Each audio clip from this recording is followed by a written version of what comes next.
He's not on this. See, well, the means Sam. Already, because I did. You're showing up like my friend Chance. Well, I mean, eventually you see things. Okay, he's squint. That's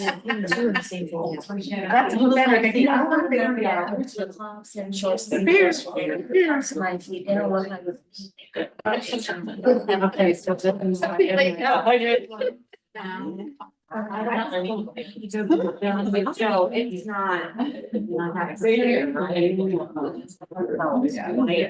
Yeah, we just haven't started. Oh, you're gonna give that them out. That's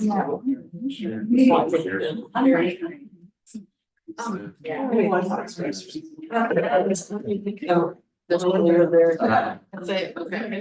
Like that, that's. Yeah, because when you want to share it. Alright, so we're good.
All right.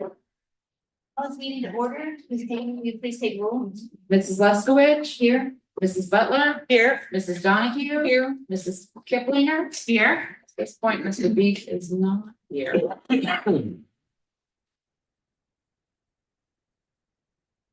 Is that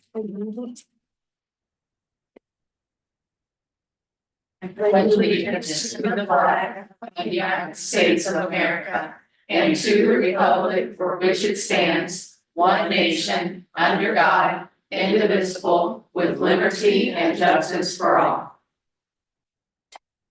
All right, next we'll move into the approval of the agenda for tonight's meeting. Is everybody good with it? So I have, one thing, so I noticed that not all of the Neola stuff has been changed, so can we pull that until it's changed and then we can? What happened? Not all of the Neola changes have been made. Oh, there were still some errors in there. Oh, okay. So we can pull it off for voting, we can make changes and then we can vote another time, but. I don't want it to be on, I don't want to vote on something that's not complete. Right. Yeah, we can do that. And just remind me when you get this. And if you don't mind, I'd like to have a discussion about the If we want to move into discussion, I guess we can, but also the rescinding of that one, so both of the policies. We'll talk when we get to that section. Well, we're not gonna vote on either. No, oh, yeah, but it's on the agenda, so we can talk about it. We move them to discussion Yeah, yeah. instead of a Oh, voting yeah, item. yeah. Mhm. That's what I have. Thank you. Can you just do? And then, so, Oh, go ahead. no, go ahead. Oh, I was gonna say that, and then just.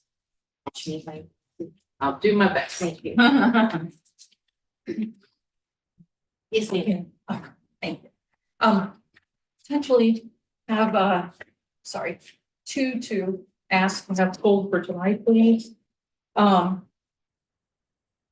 Under certified personnel resignations for Mr. Crispin, for tonight, to pull that from the consent calendar to continue research, and that would be through executive session tonight. Sure, And so what we, so it would not go on the consent calendar for tonight.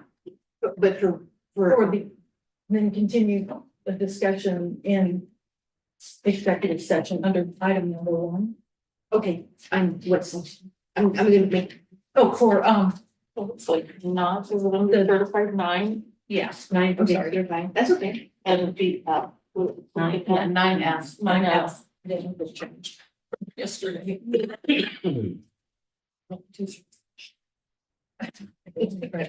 And Okay, And then- and then, let me, so I get this right, so under resignations, and then we're moving.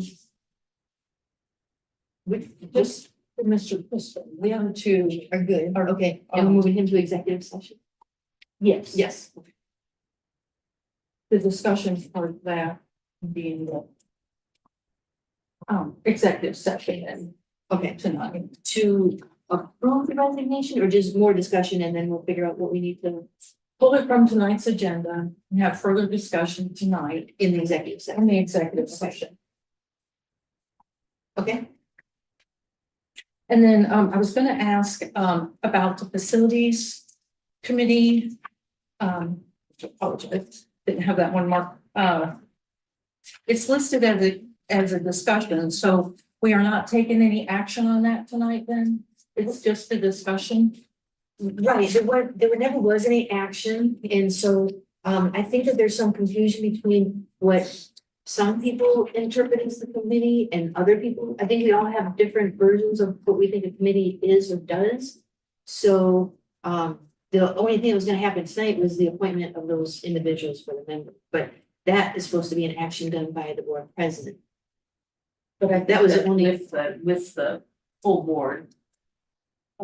It'd probably be best if we go into Yeah, discussion, because I got some documents and I think it's just too much right now. Yeah. I think there's too much confusion, too many questions, nobody wants to do it right now, but Should we pull it then or allow further discussion or just pull it? from I think tonight's we're, meeting? I mean, we can just talk about it, I think, can't we? My concern is, just my opinion as a board member, is that we don't wanna kick this can down the road too far, because it's not this facility, is the way I'm envisioning it, and then you guys let me know if it's the same way, but. We can wait till discussion. Yeah, we can wait to discussion. I didn't want to Yeah. close anything Yeah. too much, Okay, but all right, yeah, sorry. that's okay. And then, is there anything else? Oh, no. Okay, thank you. Anybody? Reagan, you know, I'm okay. So with that, we'll move those two items we just discussed. And then after that, then is everybody good with the approval of the agenda? Madam President, just want to call your attention to a few changes to this evening's agenda. Special presentation this evening, Mr. Smith had a family emergency, so can't be with us tonight. And then under superintendent's report, we've added the 8th grade awards that you all requested. Personnel chart has been updated as recently as today because going into section 9, we've added a recommendation for a high school math teacher or upper level math class. I'd like to get that person under contract. as soon as possible. And also, in section B, resignation, we have Mr. Markle up for 1 year contract, and we're gonna accept his resignation. So Okay. that's been redacted on the chart for anybody that's looking. And then item 10C, we're gonna go ahead and pull that forward and kick that to the May meeting. That's from the purchase. And 10C. oh, okay, and we're moving that to next month? Yep. Is that what you said? Okay. Does everybody have that? Everybody, okay, good. I don't know. If you ask for a change, just stop me when we get to that part, and let me know. So based on all of those Okay. comments that we just made, is the rest of the agenda and what changes we made good with everybody? Speak now, or hold please, good, Nelly, good? Right, and then, so we call roll please, if you get a motion in this. Oh, dang, sorry. Yes, can I get a motion please to make those changes? A motion to adopt the consent agenda with the included revisions. We're gonna approve the agenda with the revisions. How's that? That's Perfect. perfect. I thought you were gonna rattle off every change we just No, made. That would have been impressive. I'm gonna second. Did you say second? I'll second. Do we have to have any more discussions? Are we good? About that, no. Yes, okay, We can do that. then a vote, okay. Mrs. Leskowitz, Yes. Mrs. Butler, Yes. Mrs. Donahue, Yes. Mrs. Kiplinger. Yes.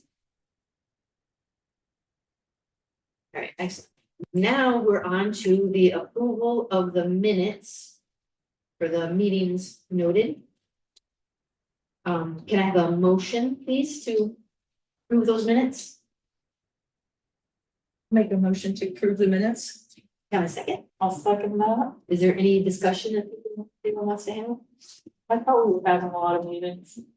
You. I thought Mark was in every other day meeting and there it is in prayer. All right, so if we're all good, then we'll go ahead and vote. So you call roll please. Mrs. Butler, Yes. Mrs. Donahue, Yes. Mrs. Kiplinger. I'll abstain.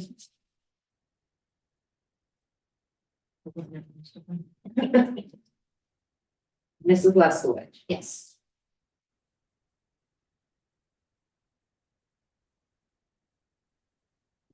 All right, now we're on to special presentations. So, Mr. Fugate, Good evening, everyone. good evening. Thank you for the opportunity to come and share with you some exciting things we've been doing this year in middle school. So thank you for pulling up the presentation. So this year, at the end of last year, I was approached by the ESC that we could be the recipient of a grant for this year to look at one or two areas, ELA or math. So knowing that, and after looking at data from last year and things, I thought it would be appropriate for us to go into math. So what this consisted of was a partnership between Passive Temple Middle School and a company called Instructional Partners. So what the presentation you have is most of their findings and our collaboration as a department and the middle school staff. So enjoy the show here. So just a brief introductions. So the two ladies that from Instructional Partners that have led our entire work together is Yolanda Hudson and Caitlin. Cannot pronounce her last name. I usually just call her Katie. But they both are. So we have someone that's in charge of the director of the overall instructional support and someone that is content lead in math. That's all she does. She's a math lead. So from Instructional Partners, just so you get a little bit of an idea, their vision and mission. All students experience an excellent education that prepares them to contribute to their community, achieve economic security, and pursue their dreams. Mission being strengthening instructional leadership in schools, school systems, and states to ensure teachers have the support they need to improve learning experiences and learning outcomes for students. I felt that very important, not only to our school in general, but for me coming into this role this year, as the new lead administrator in the building. I thought this was going to be a really great opportunity to work along with them for them to give me some tools and some support as well as I'm supporting our math department. So some of the things that we've looked at through our meetings, opening reflection, thinking about our students in the area of math. Thinking about a time that we ourselves have felt affirmed and successful in math class, what made it so? I think it's fair to say that most everyone has a love-hate relationship with math, especially middle school students. So figuring out how we can make them most successful. So considering the time and reflection on ourselves when we felt defeated or unsuccessful and in math class and what made us so. So taking time to reflect on ourselves as we look into improving our student growth and achievement. So what is it we know? I really like this quote. To improve student learning, you can raise the level of the content that students are taught. You can increase the skill and knowledge that teachers bring to the teaching of that content, and you can increase the level of students' active learning of the content. That's it. So really focusing in these three key areas: engaging students, effective teaching, rigorous content.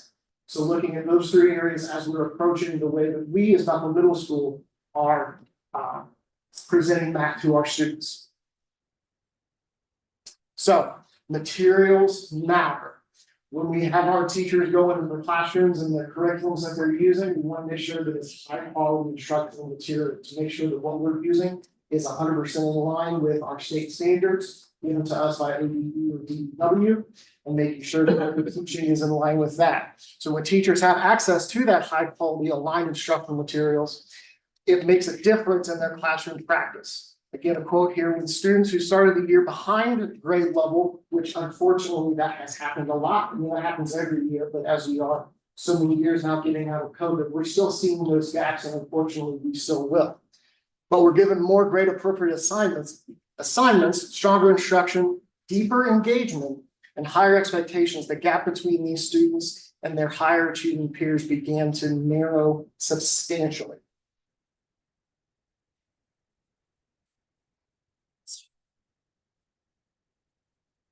So, all right. So this is right here. So what they do is when we met, I met with the team individually in the fall. And then what we did is we kind of laid out, there was a lot of different virtual meetings as well as in-person meetings, excuse me. And what we did is we kind of laid out, giving them a bird's eye view of how we teach math, how they construct their things more individual for us as a building, what the materials we're using, our curriculum we're using, and how we're structuring everything.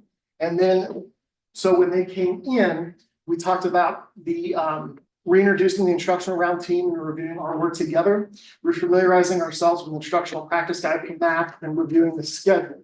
2 times in the school year, both Katie and Yolanda came here on site, and we did 2 days of 15-minute increment classroom visits with all of our classroom teachers.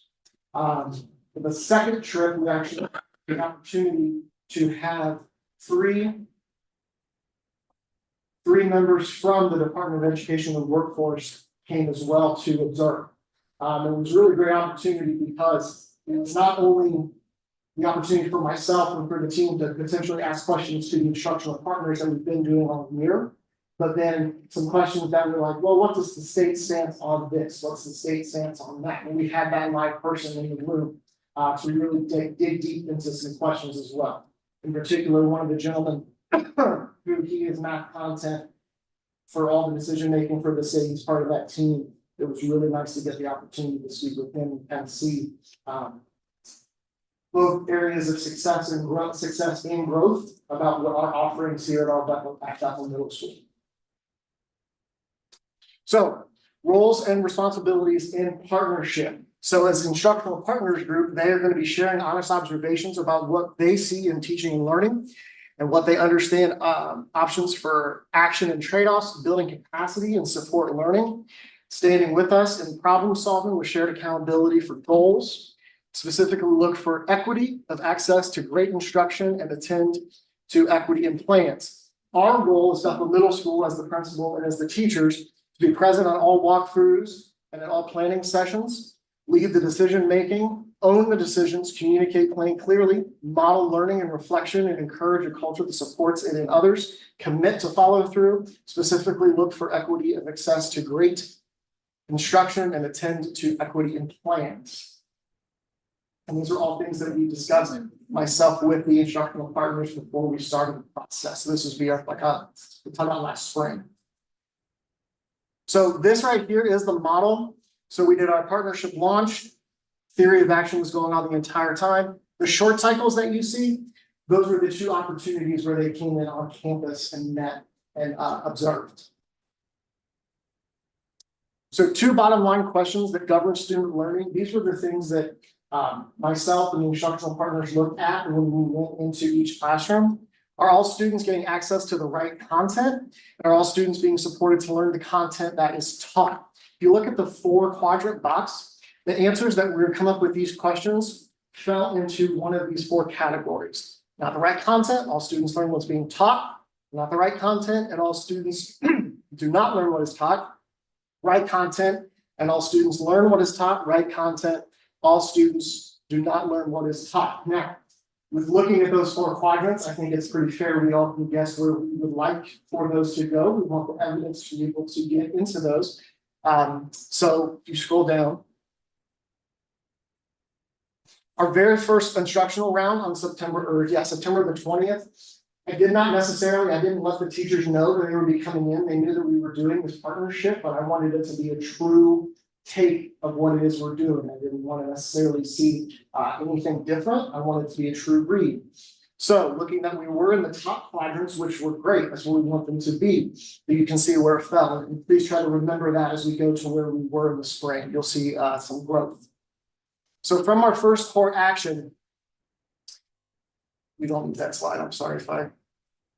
So from the fall, some areas of strength that the instructional partner saw, as well as myself, as we were debriefing. Students were mastering the content they were presented with, which is great. Most classrooms were attending to grade level standards. Looking back to that quote, that's exactly what we want to be doing. Fantastic. With strengths, we have our opportunities for growth. So lessons were mostly geared towards teaching tricks or procedures instead of concepts, or building procedures from concepts, and very little use of the HQIM. Most classrooms use teacher created or found resources outside of the curriculum. So there's some areas, some growth that we noted just on that one visit that we did see from the first time. So some strategies to address the opportunities. Leaders collaborated with teachers to establish a clear vision. If you think back to that first chart where there was a theory and action going across the entire time, this is what comes from that. Clear vision for math instruction, expectations for use. Then teachers will feel empowered to consistently implement the HQIM across grade levels, which will help them to feel better and be more efficient with math instruction.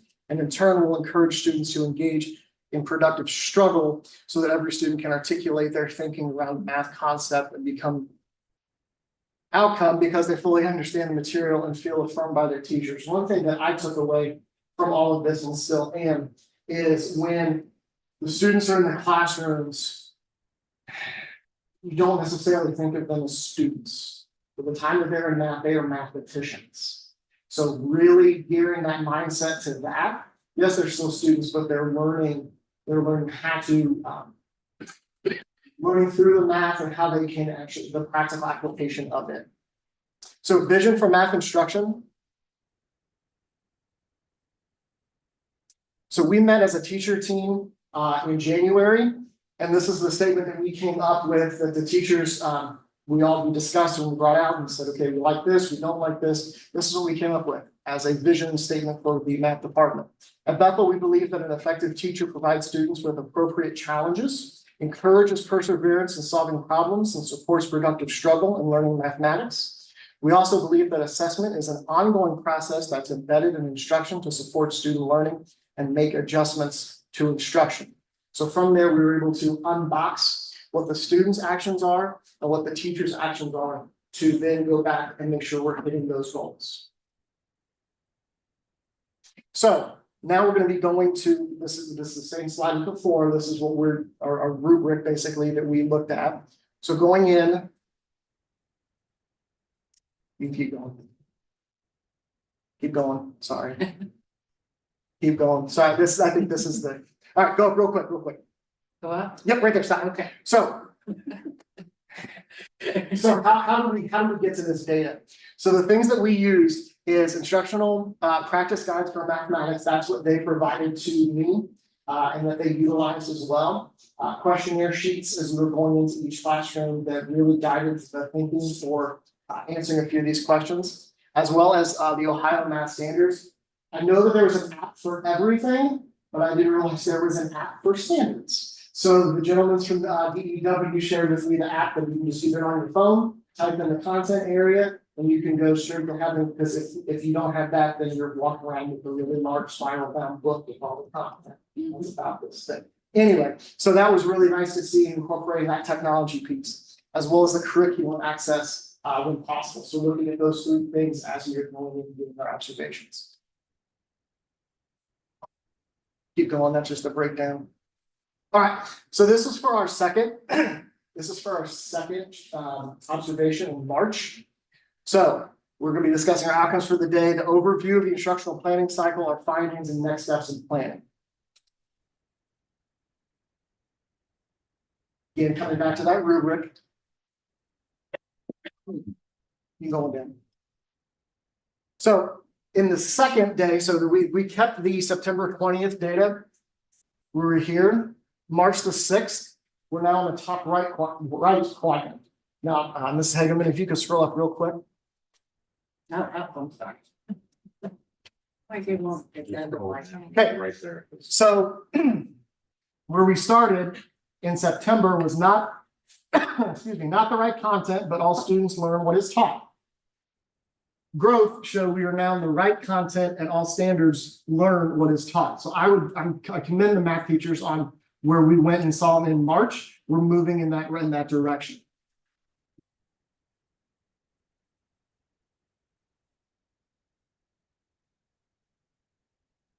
So some strengths from the visit that they had on March 6th is 100% of the teachers were providing instruction on grid. It's not fun here. I know, you're doing a great job. We're providing instruction on grade level according to the Ohio Learning Standards. More teachers are making connections to prior learning to help students access the lesson. More teachers are focusing on making the math of the lesson clear through examples and representation. And some of the things that we were seeing on that second time as we had met throughout, we had Ohio and weather. One of the days when we had a 2-hour delay and it was looking kind of iffy on the rest of the day, that was the day that we had an entire day of professional development lined up with our instructional partners. So it unfortunately had to be slightly abridged because of time, but we were able to meet and dive into our curriculum. And that was a really great learning opportunity, I think, for everyone. So, but it was great to see, as well as some of the pictures you're seeing in the slideshow. Those are actually pictures that the leaders did take during their rounds. So opportunities for growth, using implementing the curriculum, which our curriculum uses in vision, with integrity in all classrooms, attending to the appropriate aspect of rigor as called for by the standard during enacted instruction, and affirming students in their abilities and potentials as mathematicians that go beyond right or wrong, especially for those students who identify as part of historically marginalized communities.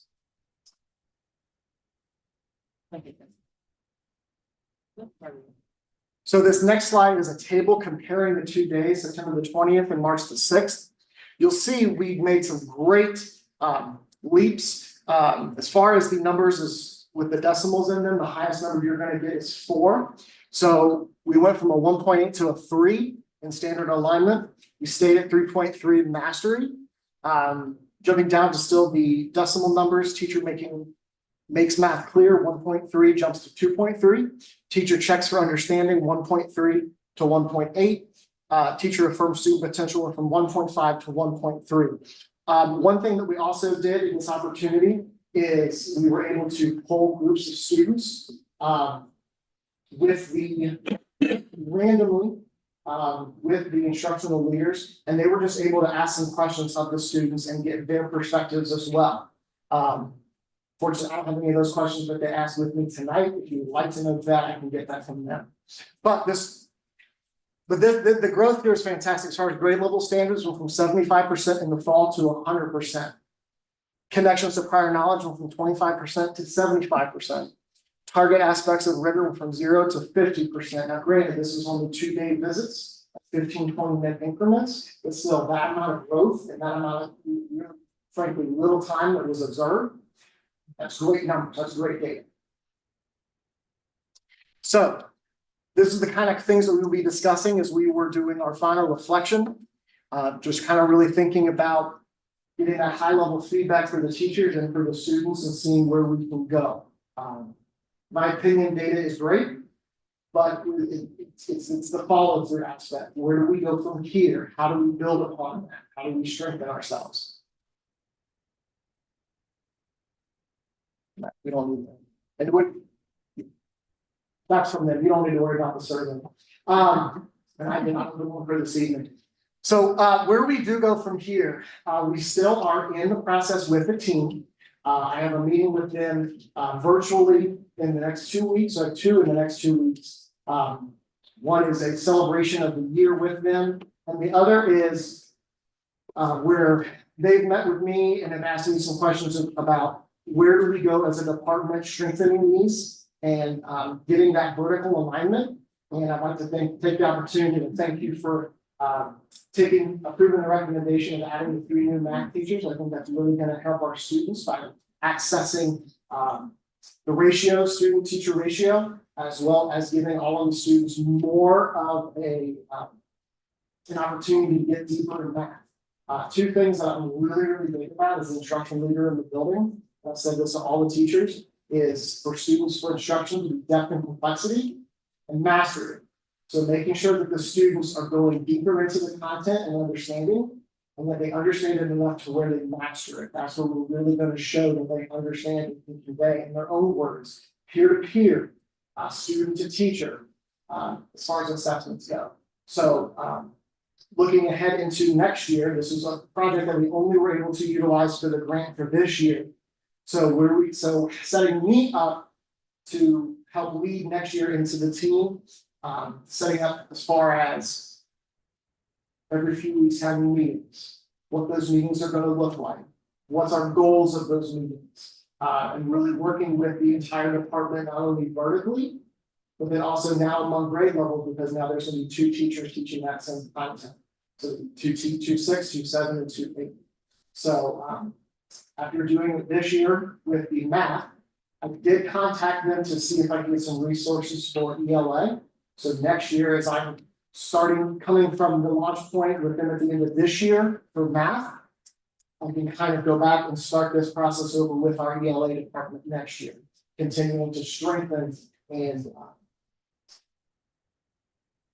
assess where we are, what we're doing, and how can we get better for our students. So, okay. There's any questions? Okay, I have a few questions, and it's kind of linked by slide. On slide number 4, you were talking about meeting reflections, and when you have meetings, what meeting and who's in the meeting? So there's a few. Whenever the instructional partners came in, most of those meetings were held with me. We also had Brandy Anderson with us as this year being the curriculum, as well as with the ESC, kind of just helping us from the higher level and then going into the classrooms. And then each day that we had the instructional partners coming in, as well as the professional days, the teachers came back at the end of the day and they had meetings with the instructional partners as well. Okay, so teachers are being involved in these? Yeah. Okay, and I just get confused because you kind of use the terms interchangeably. Instructional partner, instructional leader. Who's an instructional leader and who's an instructional partner? Are they the same? Great question. I mean, No, the name of can we call a teacher? well, the name of the company is Instructional Partners. Okay, The instructional leader would be myself. okay. And so a teacher, not an instructional Well, they leader. would be an instructional leader. Okay, Yes. okay. So one of the things that caught my eye, it said a grade appropriate assignments. So are you talking about when a student is behind is behind a grade level. So the appropriate assignment would be at the student's grade level, performing grade level, or at the grade level that the child is in. Both, it's trying to close that gap, so getting it appropriate where they are, and then scaffolding up. Okay, so the teacher has to differentiate, Yes. okay. So, that's the teachers, let me see, so they had 2 15-minute classroom visits to gather this data for slide 30.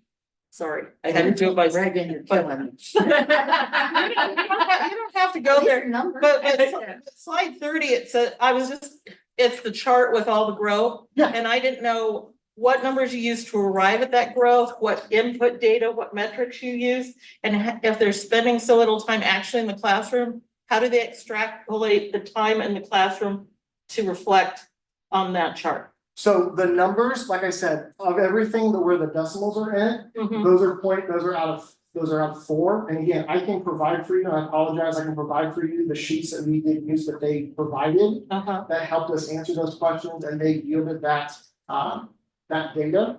Would you like for me to do that? Oh, if you would, so you're giving a questionnaire to the teachers to fill out, and I just don't, when I see a chart and I see numbers, I wanna know how'd you get the numbers?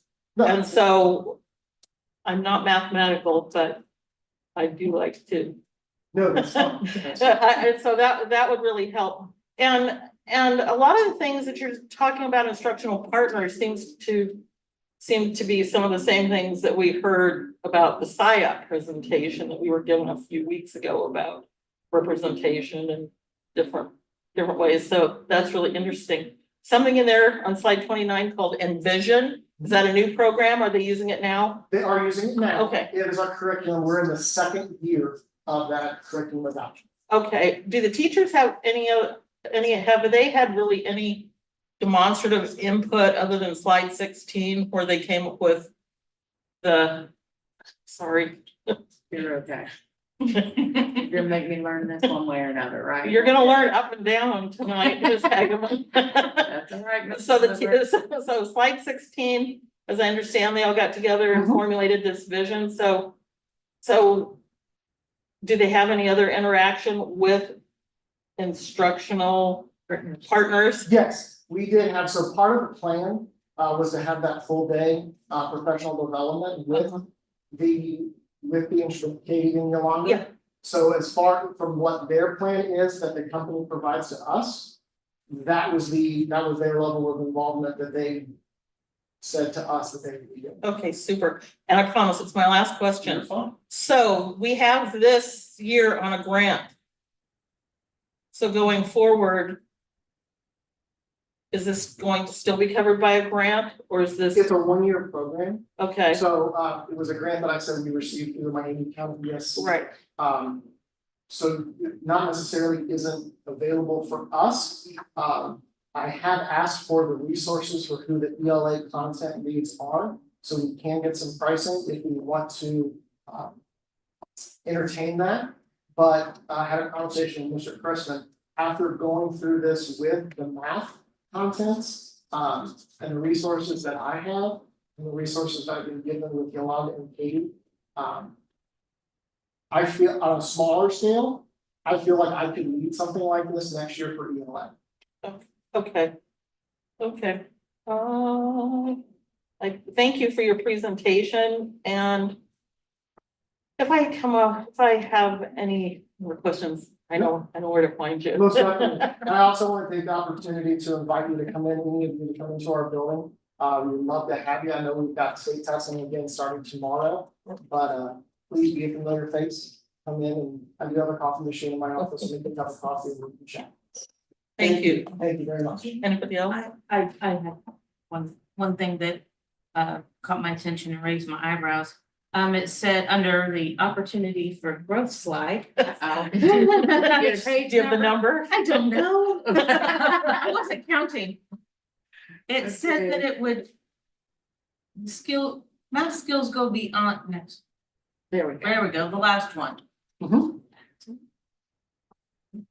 Affirming students in their abilities and potential as mathematicians that go beyond right or wrong. Now it's either right or wrong.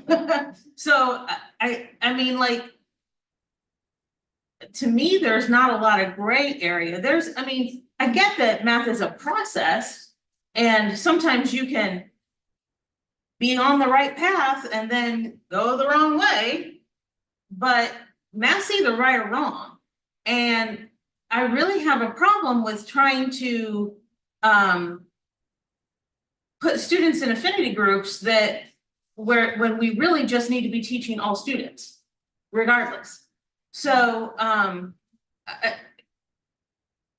yeah, I have a problem with that. Well, those aren't my words. I understand that, but that's the program that you're bringing in. And the program should be a program that is for all students. And it should be a program that should focus on right or wrong and teaching the students to be able to come up with the right or wrong answer. I mean, if somebody is fueling my airplane, I want them to get it right. There is no room for a bad math calculation. It's not almost. So that's my only. No. I was just gonna ask one question, so I'm kind of glad you went back to that slide because I think it's on 30. The very one, The next one. I remember, if it's the chart, 31? it's the, yeah, go down Is it one the more. chart? The chart. Yeah, the chart. Yeah, here we go. And so the last item, 2F, I was gonna ask if affirms means that the teachers were telling the students, or if it really meant confirms that the teachers were seeing that there was that improvement or that there was the potential. So the slide before that. My interpretation of that would be the vocal praise and continuing on. Okay. Yeah. So it's interesting that it went down a little bit. Just a little bit, but I just found that interesting to note that. Well, and again, that was from two. 2 days, I know, Yeah. 2 observations, yeah. You don't even have a number on like how many data points you got for these slides? How The many- highest number you can get is. No, I like, were there 15 participants? Were there No. 37 participants? No, this would have been.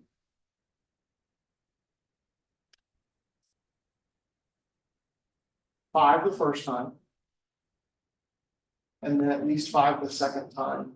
I'm not sure if DEW participated as far as that because they were brought in more to observe what the partnership with instructor partners is doing. So this was just an observation Yes, of 5 people. from, yes. With 5 students? No, No, 5 people collectively Oh. gave their opinion on this data, Oh. is what I'm hearing. Natalie, not DEW. Natalie. Oh, I didn't want to make sure that was, sorry, the only other thing was I was gonna ask, so you have some tools. Mhm. Because the program ended, other than maybe the apps that you have, do you have any other reach back? Oh, yeah, all the materials, Continue. all the materials that I've been given and the resources that I've been able to utilize this year is everything that I can even build upon and make it customizable. For Bethel Middle School, and the fact of it being just for math, not just for math content, I can use the same exact layout and procedure looking at all content in all departments. So it has definitely increased my toolbox. What was the reaction from the teachers? And how did the teachers feel about that? Okay. Well, I would like to say this is the first time I'm seeing a lot of this stuff. Never got any feedback from anybody. So these numbers are really new to me. It's kind of hard to show improvement from September to March when we don't even know what we were being graded on. And I'm really mad right now looking at this and feel like I'm being judged. I have the other math teachers also texting me, listening to this, also feeling judged. We had no idea. And no like feedback from September to March on how we can make the improvements. So, That I was. mean, I guess it's no surprise if we didn't make improvement or we even went down a little bit. But I thought there were Zoom meetings that Didn't you say there were Zoom meetings with the teachers or just Zoom And meetings with Zoom you? meetings are with me. And that we met in person with the teacher. I guess that was one of my concerns, that you said I met with them a lot, but never with teachers. And that's something that I can take back to instructional partners, because that's how they set it up. But you just said you met in person with the teachers.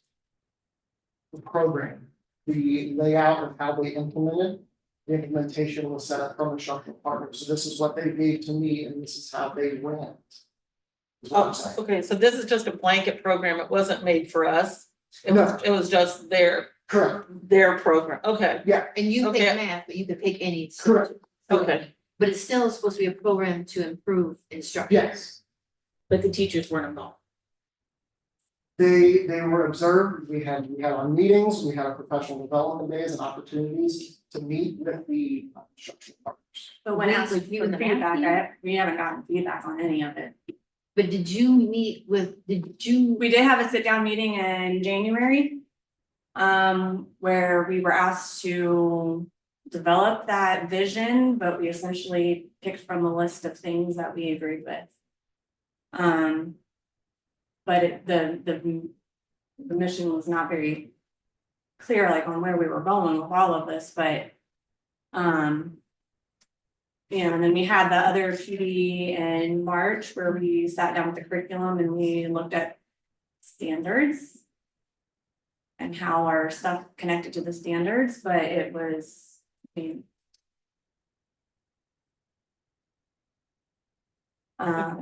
mean, it was nice to get to talk to all of the grade levels across, like Right. actually sit down with 7th grade and 8th grade teachers and have that commonality, that common time to really see what they're working on and how they're working on things. That was really nice. And looking into next year, that is something that we are gonna, having learned about black. That's one thing that came out from this. So how will this fit into your block training? Or will this fit into block training? So by having with the block, then this will give us the opportunities to work with that vertical alignment and collaboration among the two teachers, to make sure we're going back to that depth and complexity in mastery. So one teacher hasn't had the entire grade level, two teachers will then have half of it. So a smaller class size. Well, overall, it's a smaller amount of students and more time. It's like right now, it's pretty much been me, Miss Wright and Mr. Kunzel for the last multiple years. Yeah. As the math teachers for the middle school, and as we went from 250 kids to 500 students, it's still the three of us really. I like the bulk of that class, with like one high school algebra class being pulled out. So it's a lot for 3 teachers. To be able to analyze data and differentiate our students and meet our IEP goals and 504 goals with 170 students. That's a lot. For each teacher to be responsible for. So I know we are all looking forward to having that double block, and individually we'll have half of the students. And we'll be able to provide more focused time on those students. I pulled the numbers today with Rhonda Smith, our attendance secretary. And next year, in 5th grade, as of right now, we're looking at 160 students, and 6 years next year, 157 in 7th grade and 188. And then gifted kids will be embedded in this as well, or gifted kids have their. So the gifted kids will be embedded with C classes, or the gifted kids will be embedded in there, would they have a, will they have a They'll be gifted class? clustered, they'll be clustered. Clustered in what, so like Mrs. Hahn, would she have one of her 90-minute blocks, would it be a group of gifted kids, a group of like maybe IEP or 504 kids, in addition to the kids that are. Is it ability? Either she or the other teacher, yes. But the gifted kids won't have their, so will the gifted kids get the same instruction? No, they'll be yes, they'll be getting the appropriate instruction, appropriate grade levels, standards. In the classroom, so could we have, will we have a, like, say there's 10 I don't know how many gifted kids we have, say there's 10 in that class, would the gifted kids be working on like 7th grade math, and then the other 2/3 of the kids in the class would be working on whatever level they're at? Like, will we have different levels of instruction within that one block? Is that what you're saying? Within their block, yes, within that block. So they're really gonna need their planning time. I mean, teachers differentiate. It's almost like every kid has Oh, an individual education plan right now. So if we don't hold their planning period sacred, if we don't let them have that time to do this, then that 90-minute block becomes ineffective because they don't have the time to do that work when they're supposed to do the work. So will that block allow them to have that planning time set away so they don't have to do other things during their planning time? Yes, and that's why I'm looking at rescheduling for next year, creating a common plan time for the teachers. So they will have, as far as the collaboration that Mrs. Hall was speaking about a minute ago, that she might be grade level, seeing how we can do that to embed that in the school day. For each. So is there a reason why they have, you mentioned this, I won't go back in the slide, but thank you. Trust me, when there was a slide that said that they had to teach off of curriculum, so they were using their own information. There was some supplemental, yes. So is because our curriculum isn't, like, do we need to look at that? Is that a problem that the teachers can't follow the curriculum in order to convey the message, that they have to go off script, if you will? I don't know what you call it, but. What? So one of these slides said that you had to teach off you went outside of the curriculum. You didn't stay on the curriculum when they were reviewing The you. one where it said not on content, Yeah, Yeah. Right, no, it's, that's the first time I've seen it, I don't know what that meant. okay, oh, yeah. it makes it sound like your curriculum isn't applicable Yeah. and you have to go search for your own. Well, we methods. always supplement, always. Is that like a teacher standard or Nah, is it the what teachers curriculum? do. Well, yeah, because it gets in your lane and it's something you're connected to as a teacher. Well, it was about that differentiation. Yeah, I mean, and But if we're paying, we have to trust our teachers to know how to reach their students. right, and I agree with that. I'm just concerned if the curriculum is wrong. If the curriculum doesn't match the teacher's teaching style or whatever that case may be, then do we need a new curriculum? That's all I'm. It's a new curriculum, we're not gonna get another one, I'm Yeah. sure. I mean, it It's what it wasn't is. not our pick, but that's fine, and we had to go with what high school was doing, so. It's definitely more for the upper level and reaching and explaining to some of the younger kids. But we supplement, that's just engaging their students and meeting, it's just what we do all the time. And I appreciate that you do, Yes, thank because you. it's just more work. Keep it real. Yeah. And our. Thank you. That's, I'm good. Thank you. Mrs. Butler, would you like me to email you those documents? Sure, I love that. Will do. Thank you. Thank you. Thank you. Email that to the board. Yeah, yeah, that'd be great. Great, thank you very much. But thank you very much for presenting that information. Appreciate it. Yeah, thank you very much, and I was gonna say thank you for also speaking, to share a teacher's perspective, because that's what we need to hear, so thank you. Appreciate that as well, thank you very And we much, love hearing from you. and good luck Yes. Thank you. Well, it's for a good next day. year. Oh, wait, Well, next year, but tomorrow's a big day as well. oh, well, true, yeah. I was just gonna ask, are you gonna have like a rollout with the 3 new teachers that come in? What do you see? Well, for what you've learned through this instructional Yeah, thing. all of my findings, and then with the entire department, we'll be meeting together. You have a lead? Sharing this. You have a lead. Not as of right Teacher? now, we do not. For the department.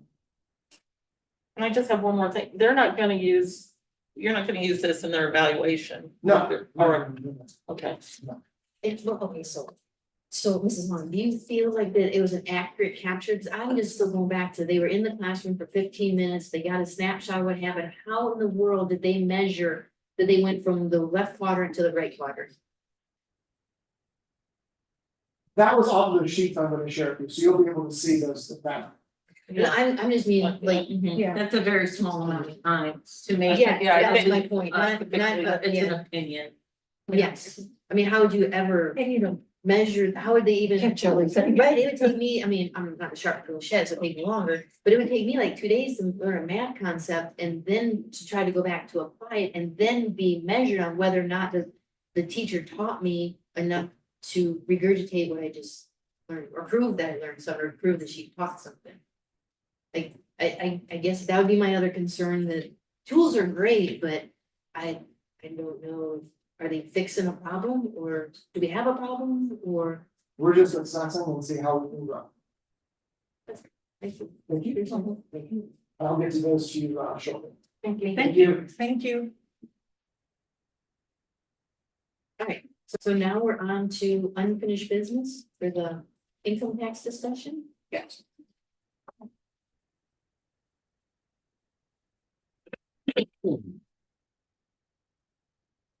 I just wanted to go over the process and talk a little bit about that as we move forward. There's a 90-day deadline for property tax levies, school income tax levies, and I also provided you the handout from Densmore, our attorneys, that went through that a little more, you know, with all their legal fees. I sort of tried to break it down in layman terms. So, but what we have to, so the deadline going backwards, if we want to be on the November 5th ballot, the deadline is August 7th, right? So we have to have 2 resolutions passed and have that on the ballot. I have to have it certified by in the board of elections hands by August 7th. So if we work backwards again, that means the first resolution would be passed on June 18th. Declaring the necessity of raising funds, and the last estimate that we got from the tax commissioner, Ohio Department of Taxation, was the $2,124,000. This enables me to go out again to the tax commissioner, the Ohio Department of Taxation, and say, okay, we're gonna run this again. We're gonna do a renewal. Board's decided on blank number of years, which we have time to discuss because we don't have to do anything until June, right? So if, you know, they will give me the number. Okay, so that number comes from them. I don't, you know, they have to certify what they think that amount of money, that levy or that income tax will bring in. Once they do that, then we put it on the resolution to proceed. And then that's when, you know, we say we want to have, you know, and we're gonna proceed with the income tax renewal. And then we're gonna set the ballot language. It's like we did the last time, but this time, you know, it would be for a fixed period of time, whatever that is, whatever. This is just my sample, just a sample. It's not what's gonna be on there. So it would be a majority affirmative vote is necessary for passage, and on the 0.75 on earned income on individuals, you know, and this is expiring December 31st, 2025. So it would be for collections that start January 1, 2026. So if we don't put it on in November during the presidential elections, then you would have March of 2025 and November of 2025 to run it again if it fails. Okay, but November of 2025 would be your last opportunity, and if it doesn't pass at that point, then it's lost, right? Because then we won't have a seamless transition, and we'd have to try again in March of 2026, and we wouldn't be able to put it in place until collections of the following year. So so that's sort of the process. That's why we have to sort of count backwards. When's the 90 days if we want it on November 5th? And then count backwards from there. So we have June and July if we still want to put it on in November. We want to skip November and try March, that's fine. It's up to the board. And as we discussed before, you can have, you know, you can set it for 5 years, 7 years, 10 years, you know, pretty much do what you like. I wouldn't suggest personally that we do anything less than 5. The standard is pretty much 5. Am I saying you can't? You know, I just worry about asking voters to go back to the ballot so often, right? So, but if that's the board's decision. I would like to have it passed sooner than later, so we know what we can do and we can count on that money for future bargaining or future purchases that need to be made, and we can say, okay, we need maintenance on our roof, or we have this and we have, this is, you know, as you know, when you're budgeting, you're looking at all your revenue sources, and it would be nice to include this. $2 million, yeah. So was this one created to try to handle the growth? Was this one created to compensate for all of the? No, you've had this in place for a while, and I think you went through a RIF, a reduction in force, and needed to raise more revenue. Yeah, So that That's was what- done, it was yeah, bad. yeah. Yeah, Yeah. it was. It's better like than abandoned I ship. do, yeah, yeah. Mhm. So, yeah. That was rough. And I'd rather not have, I'd rather the district not go through that again. That was tumultuous and it took dark time. and it took years to come back from that. Yeah, what the tax commissioner or the Ohio Department of Taxation did for this one is it's 2,124,000 is what 0.75, 3/4% on earned income creates. But if you were to pass that in a property levy, it's 10.35 mils. So, you know, that's a big ask. And so that's why, you know, income tax on just earned income. And I don't mean to say it like that, but it doesn't affect your low wage, you know, your retirees and those people that are living on a limited income because you're not taxing their property again. So that's why, and I'm working on your pros and cons and things of that nature as well. But you know, $2 million is a lot out of our budget to recoup if we had to cut. Mr.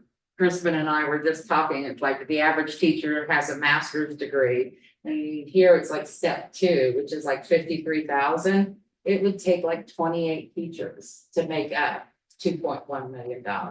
You know, so that's a lot, and we're just getting teachers to the place where we need to be because we're still playing catch up. With the number of kids that we have come in, so we certainly don't want to lose that. But you know, it certainly wouldn't be one cut to just teachers, but it would be hard to recoup that. So if our deadline is June, most likely we probably should make the decision in May. Yes. So at our next, is this for April? Yeah, so Mhm. at our next Yeah. meeting, right, that we should come in. So I'll ready do to- the 5-year forecast, and I always want to include this, but if, you know, if I take this off. Here's my concern, if I say, oh, we don't have it after 2025. Then the state's gonna come to me and say, okay, you need to come up with a plan, you and Mr. Crispin need to come up with a plan on how you're gonna be solvent and not be in the red. And so then you have to give them a plan that you're willing to follow through, but you know, of course, the first thing we're gonna say is we're gonna ask for the income tax to be renewed. So I always assume it will be, but you know, that's why I'd like to get it on sooner rather than later. But we have it through December 31st, 2025, so it wouldn't start collections until January 1. It won't overlap. It just starts again January 1st. Does it cost us to put it on the ballot every time?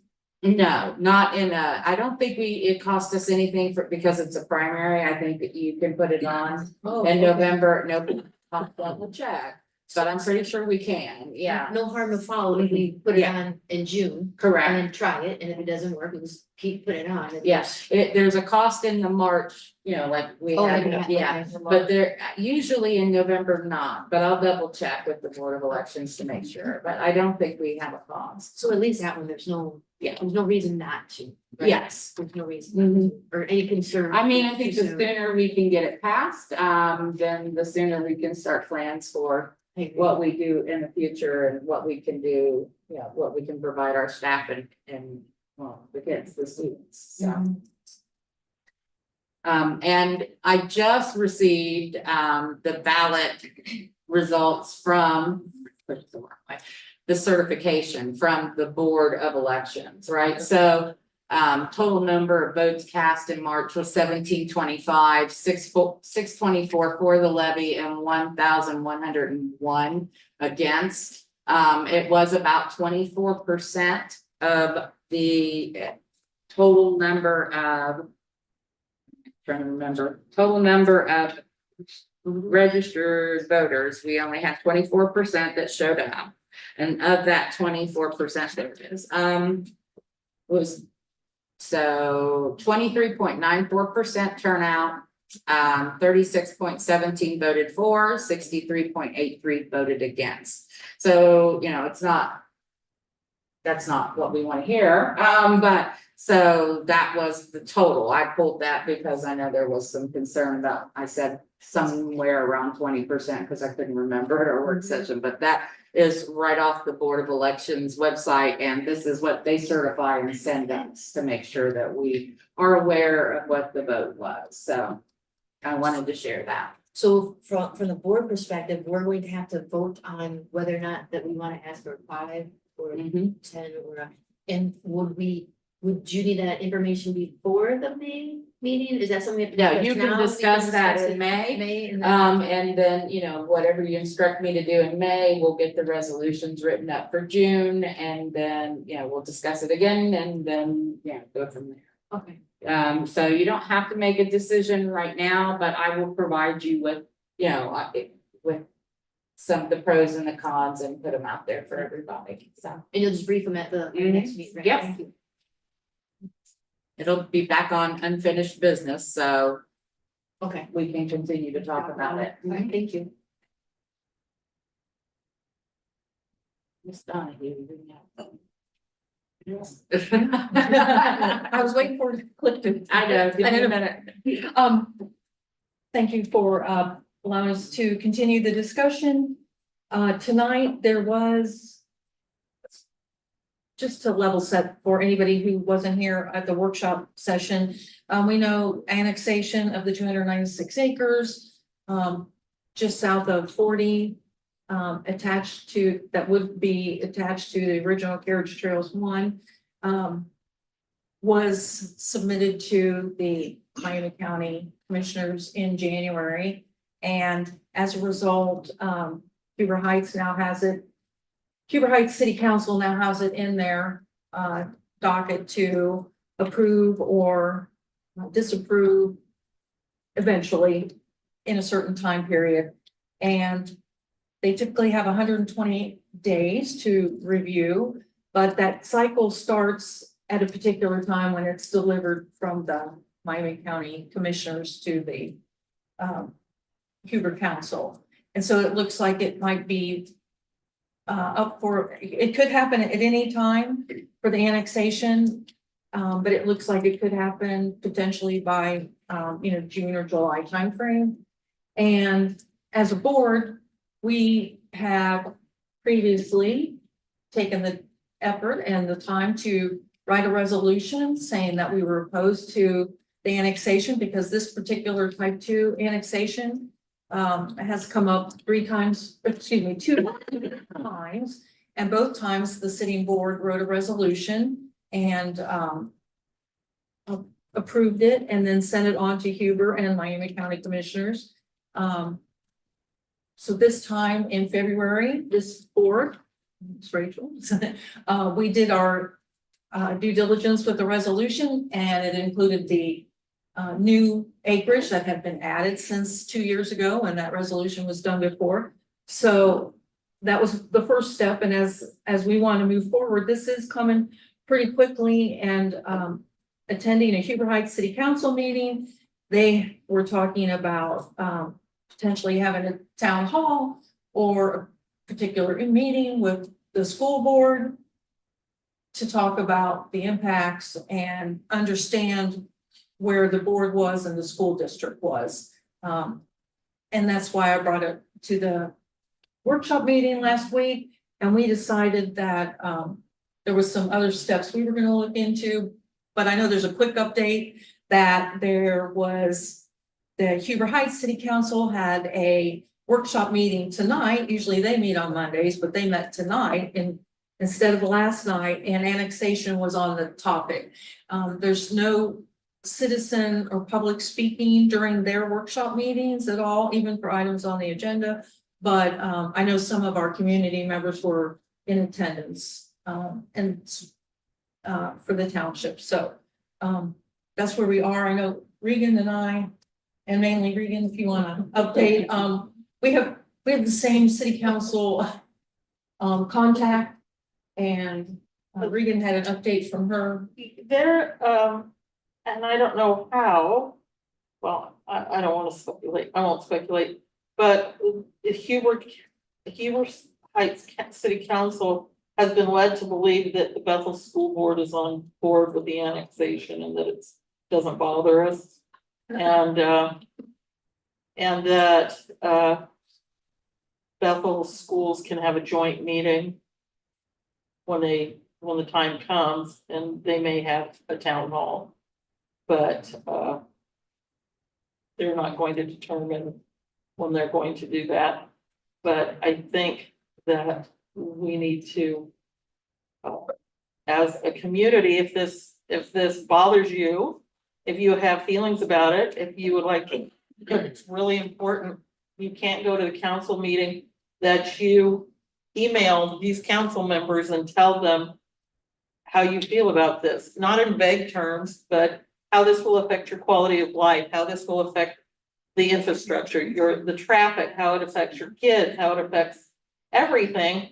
And then maybe they will understand that this just isn't something we're going to say, sure, go ahead and do it. But unless we speak up, all of us, instead of standing behind one or two, they're not going to understand how much this township is against this annexation. And so it's time to put your keyboard warriors and to show up and make them uncomfortable by the sheer numbers.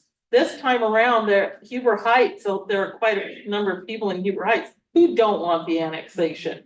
So we have some help from the other side for this one, because they are not happy with what they're receiving from Huber Heights, living in Huber Heights, and they don't want to see it. So maybe we can work together, flank them and knock them out of there, and we can go on and all live our happy lives. Okay, so I just wanted to add that. Thank you. Problem is the meetings are the same night as the school board. So last week we had asked if the Huber Heights Council wanted to meet with the school board, because there's some big confusion about what school board that they had met with. It turns out it wasn't ours. And so everybody's under the impression again that we are okay with this. So were you guys able to establish something like that? Well, our connection said they had talked about it, but that was up to us to have our meeting, and that they might have a joint meeting with us, but they'll probably have a town hall when the time comes. And then we'll just go to their. We'll just crash their town. We'll just go visit their town hall meeting. And I will say too, that others have reached out to me, and a lot of people are looking for data so we can, do the fight, and just, it's not just a bunch of complaining. It's true, we got true facts and whatnot. But they also said, make it hurtful. They explain to them what this does. It's like, for example, I learned that we have double busing, and so we have to, the buses go out and pick up a load from Carriage Trails at 6:30. Between 6:35 and I think 7, they bring them back here, and then the kids sit here for 35 minutes, and then they get another bus and they go back in and they go pick up another load of kids and bring them back. And that would be one thing where it's really truly affecting us. And you start adding all these people, or start building out there, like you said, on DJ's Chillin' Grill, and that's not even annexation. I mean, so that's another thing. And then also they had suggested, get the students involved. Huber needs to hear from the students. They need to understand what is this doing to them? How is this affecting them? And we can't direct the students, but if everybody's listening, or if everybody can spread the word, I think the next council meeting on their calendar was the 22nd of April, but you gotta watch that because they change it all the time. But they would like nothing more, they meaning all the other people fighting against it, like nothing more than all the busloads of kids show up and say, if you do this, this is how it affects me. It could be one statement, it could be if they want to give 5 examples, whatever, but that's what we're hearing that would also be helpful. But again, the same 5 people showing up to the meeting isn't going to carry it for the entire community. So I was asked if I could get that word out as well, as if we could get the students out there in droves. And And the person asked me, said that we can set up media, I mean, really get some attention going. But that's what it's gonna take. It's not a bunch of emails or a bunch of Facebook posts about how upset you are is not going to change their mind, in my opinion. But it's something as Natalie said, it's June or July. We Right. don't have a lot of time. I mean, we can't fiddle while Rome burns. Right, that's I what I'm mean, saying, April we is might the not next- have we might not have a plan, but there's a meeting coming up and you might not know what you're gonna do, but you need to go to the meeting because you could hear something that Mhm. strikes you and gives you the opportunity. Nobody likes to get up and talk in front of people, but this is your life. I mean, Right. sometimes you have to, you know, Fight for what you want, because after it's done, the ship has sailed, you can't go back and, you can't put the toothpaste back in the tube. These at City Hall in Heber, Mhm. what time do they normally start? You have to You'll double just check have to too, look. I hate to say a time because I think that it always changes. it just seems like it kind of always contradicts with what we're doing. It always seems like that, so keep an eye on the last time. 6 p.m. Yeah, the last time I looked, it was the 22nd of April, so get all the parents involved, have the parents come in and say, listen, this is what this is what it's doing to my kid, this is how we're impacting, it's the teachers, I mean, and even if you don't live in the district, you still teach the students that come here and the growth and all that, so that's all we can, that's all I can say. One of the things, sorry. No, go ahead. So one of the things that I reached out to some folks also, with the annexation. That person suggested, again, another resolution, getting our superintendent involved to sign on that with us as well. And to let them know that we will explore any and all options, including redistricting if necessary, you know, to try to keep that from happening and impacting our school. So I've got some work to do on that and trying to gather some information. But you know, it takes everybody. Absolutely. It takes everybody. In person, it takes everybody in person. They've got to go, and I had my daughter go and speak last year, and it did get the attention to some of the council people. So I'm not saying that it's swayed in one way or another, by no means, but when you start hearing it from the kids, it's not just the parents fighting this or just saying, well, it's just too big, it's just too much, you've got to give them facts, you got to be heartful of how it's affecting your lives, and you got to do it in person. So all in. And it's 3,000 more cars in the road. Won't that be great? 202. It's gonna be just like, A lot of places fill with gas though. yeah. Oh, Plenty of yeah. plenty of places to get chicken. Oh, wait a minute, they already have Chicken Alley over there. Chicken gas, And check. crap. Yes. So, you had mentioned that you were gonna reach out to, the information on school district. Did you happen to get any information? So I got a little bit of information, and not a lot so far, so I've got some work to do, and I can share, I can dump some stuff into a share folder Okay. if need be, yeah. And then, Mr. Crispin, you had also said that you had some, contacts perhaps in the Columbus area that could help us answer some Oh, yeah, questions about the yeah, redistricting? yeah. Did you, were you No, I able to didn't. contact? Okay. And then, do you guys have any? I was just gonna say, I have some additional things to put in the shared Oh, okay. documents, just for everybody to read as well.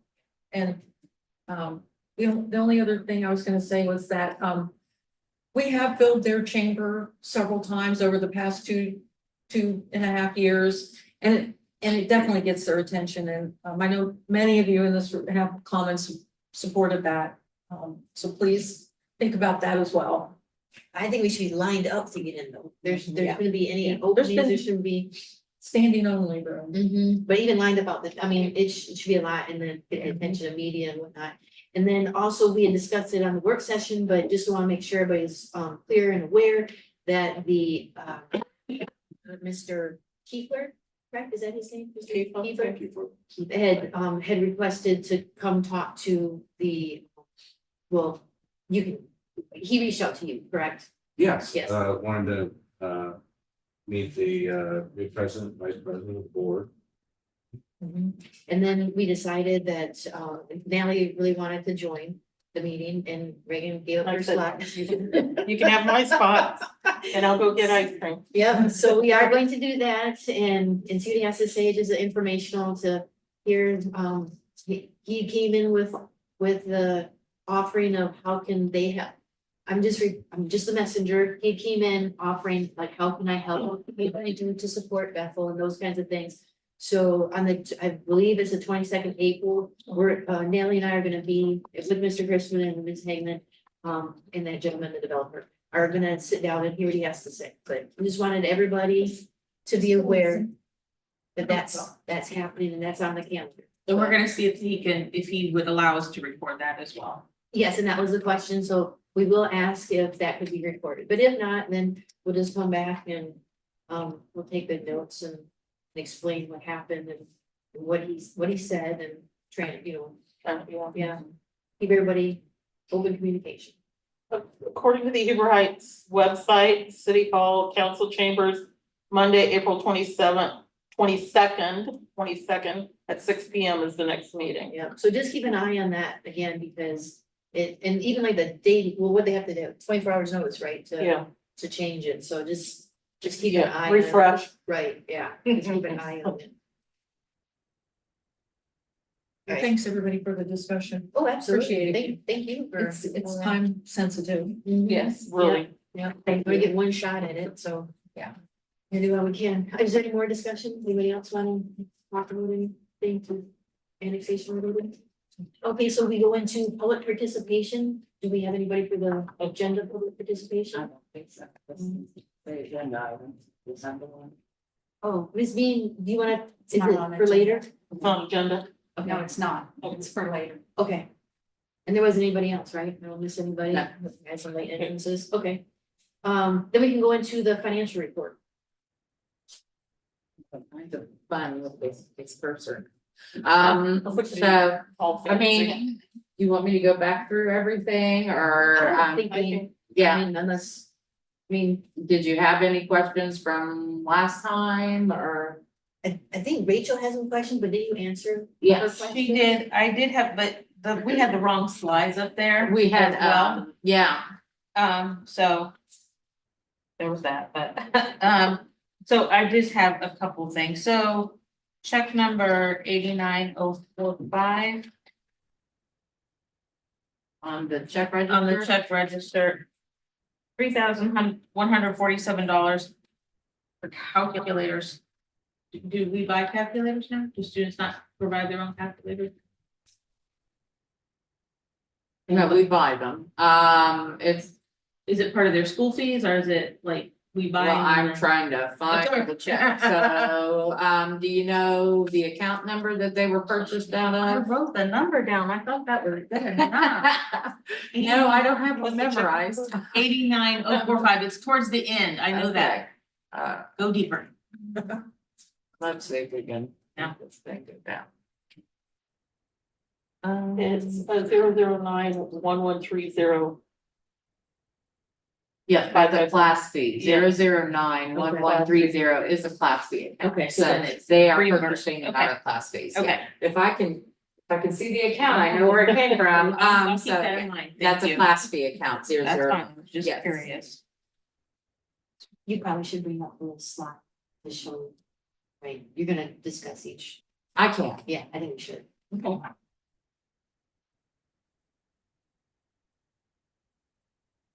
So, I mean, everybody saw the bank reconciliation, right? We balanced, if we need to open that up again, we can, investments or, we're still looking at what we can do for that,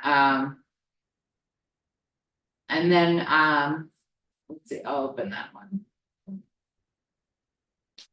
This is the cash summary report, tells us where we started with cash. There are all these different funds that we have to monitor and be aware of. So when we're balancing the books, or well, when I am, I always feel like I have a mouse in my pocket. So I'm always balancing to the fund balance. Encumbrances are outstanding purchase orders, right? So those are already obligations or purchase orders that are out there waiting to be billed on. But the fund balance is what we have in cash right now. So when you look at the bank rec, that should always balance to this fund balance at the end.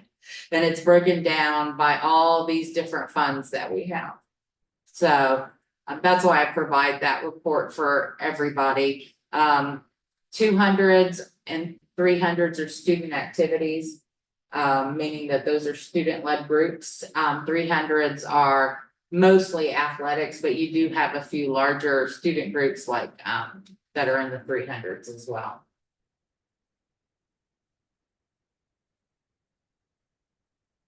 On the general fund report, we just touched on that lightly last time and won't take too much time, but right now, currently, we are running 22% above where we were last year at this time in revenues, and it's a great idea to put it in red, and now I can't see it. But we're only, I think it's less than 1%. It's like 0.85, 0.87, yeah. So, and our expenses are only up by 0.87% compared to last year. So we're anticipating that we're gonna, we're $3 million ahead on general fund and operating expenditure. So we think we'll be pretty good at the end of the year. And then if we look at the presentation, that our ODE revenue, or DEW, Department of Education and Workforce, which is hard for me to say, but it still says ODE, is where we're getting most of our revenue at this time through March. We're up 8.39 or 316,000 in real estate. Public utilities up 10% or 27,000. So our total increase in real estate taxes is about 344,000. The interesting thing is that the Huber TIF payments came in for the year and we're up almost $500,000. So 500,000 on that. So just in the Huber, what they call P48, which is carriage trails, if I remember correctly, we collected this year, I don't want to forget my numbers, $4,576,862 for carriage trails. And that was up from last year and the year before. But overall, TIF revenues went up by 500,000. I will say if we removed the carriage trails TIF money from all of the TIF monies that we received, you'd only have about $400,000 to $500,000 in TIF revenue, because your other TIFs are not as big. So they account for most of your TIF revenue. So our poverty funding from DO, formerly ODE, is up 216%. What I mentioned last time is that's really only 40,000, but that's the percentage. But overall, we're up 22.82%. So in expenses, our highest area is, of course, salaries, always has been. We've had an increase over the last 8 months of 775,000 coming in from salaries. Most of that is new positions. And just keeping in mind that last year we bought a new 72 passenger bus, so that's why our expenses look a little awkward compared to last year at this time. So overall, we have $9,149,000 in cash on the general fund, which is about 160 days worth of cash. And our policy requires us to have 60, so we're looking pretty good. And correct me if I'm wrong, but didn't you say that we only have 3 years remaining on the original carriage trails TIF?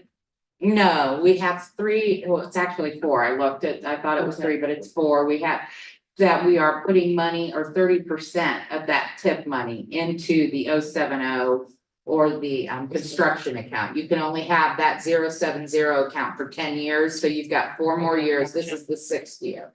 So we've got 4 more years to do that. And then that 30% all goes into operating unless the board decides to send it somewhere. To make another resolution to put it somewhere else. So right now, 30% of that 4.5 million is going to your 070, which is like 1.3.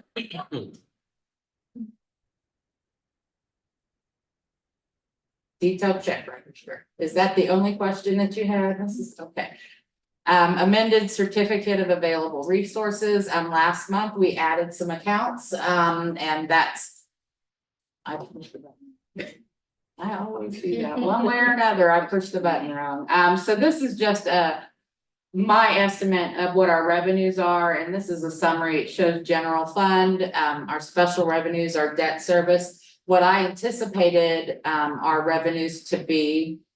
And, so we send that to the Miami County Auditor.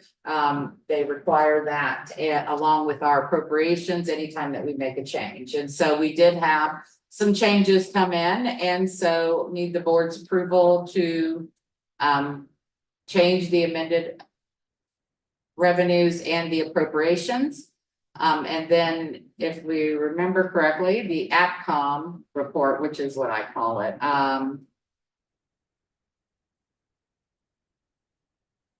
is just where it breaks down again in all those different funds, right? So this is your operating account.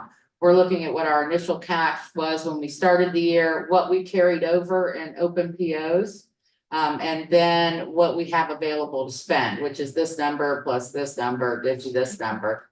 Then what we appropriated, right? So what we budgeted for this year and what we've received so far. So it tells me whether or not we have over appropriated or over budgeted. And so I provide this to the board so you could just do a real quick cursory view to make sure that we aren't in the negative on any of these. If this mouse wants to. So that means that we're not over appropriated, which is, what auditors don't like.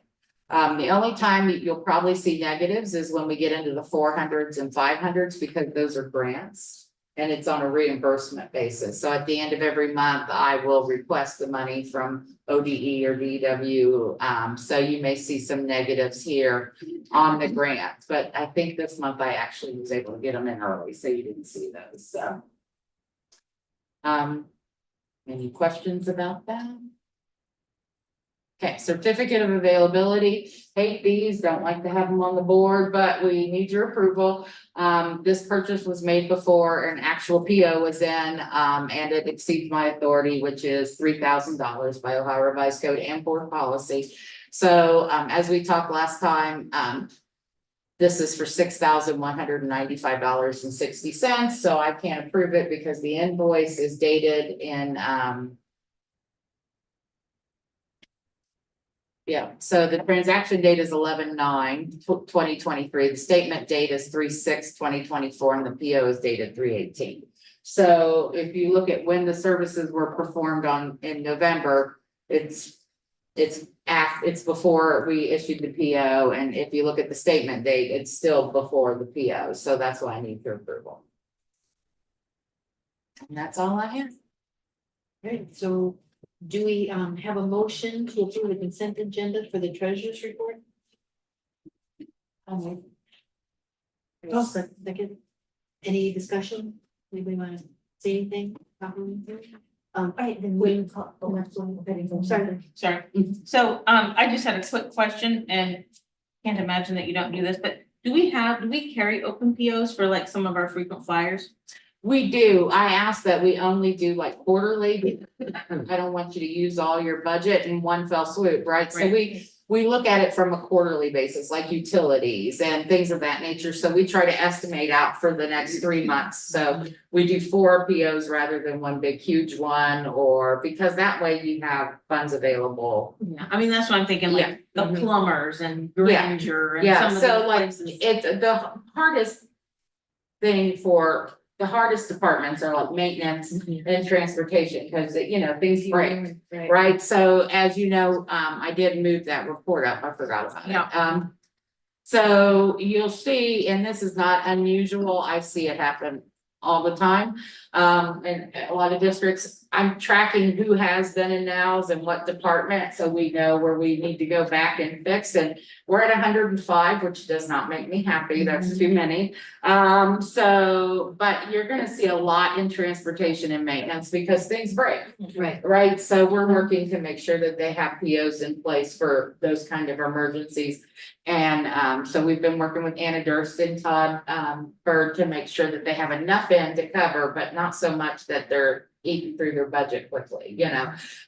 So it's just, you know, like this month, we'll have one, meaning the treasurer's office, because we put in our purchase order to pay for our lease on our copiers. And unbeknownst to us, we went over in our number of copies by $31,000, so our PO was $29 short. So that's considered a then and now, you know, so. Yeah, so those kind of things happen, and so I never expect it to be straight zeros, but I hope that we can get it down to a more manageable number as we work towards that, so. So do they get to have like a quarterly, maybe an open multi-vendor for? Depending for on what it maintenance, is, in case yeah. they have to run out and get something? I mean, Yeah, I know you don't like to have those multi-vendors out there, but Yeah. Multi-vendors are hard because it's, you don't know who they're buying from, right? Yeah. So it's sort of hard to sort of have control over that. But we do have multi-vendors on for some, yeah, just Yeah. not a lot, yeah. okay.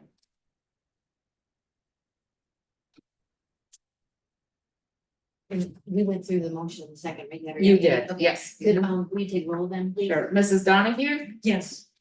Mrs. Kiplinger, Yes. Mrs. Leskowitz. Yes. Mrs. Butler. Yes. All right, so now we'll roll into the superintendent's report. Great, thank you, Madam President. Good evening, everyone. Superintendent's report, item A, important dates. It's that time of year, we're winding down fast. And it's great to see, if you've been on our front page of our website, we have our valedictorians and salutatorians, and Smokes. yeah, great looking robes and advertisement for prom, pictures from the musical. We're winding down. Great time to be in the local schools. So we have prom here coming up in a couple of weeks at the Pickle Country Club. On May 10th, we have the last day for seniors. Saturday, the 11th, we have the alumni banquet here in Bethel Hall. Tuesday, May 14th, then we have our next work session with the board. On the 14th, or Tuesday through the 14th, we have underclassmen final exams. So Wednesday, May 15th is the 8th grade awards and raising. So we'll have rising 9th graders, / graduation / clap / they're moving on. Thursday, May 16th will be the last day of school. And then Sunday is graduation at Hobart Arena at 5 o'clock. And then Tuesday we'll have our regular meeting.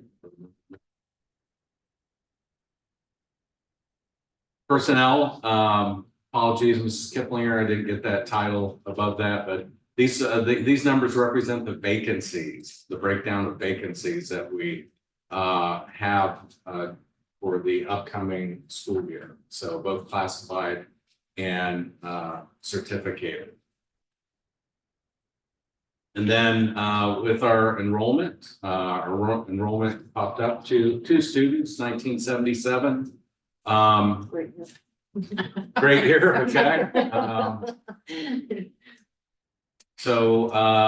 Yeah, we were looking at our system, our student management system. We don't have like a one-click report that gives us a breakdown of where students, what area students are coming from. And so we've done 2 passes at just roster of students and looking at their street addresses. And we're going to keep fine tuning it, but you know, as it is right now, it's like 1,404 students come from Carriage Strings. Wow.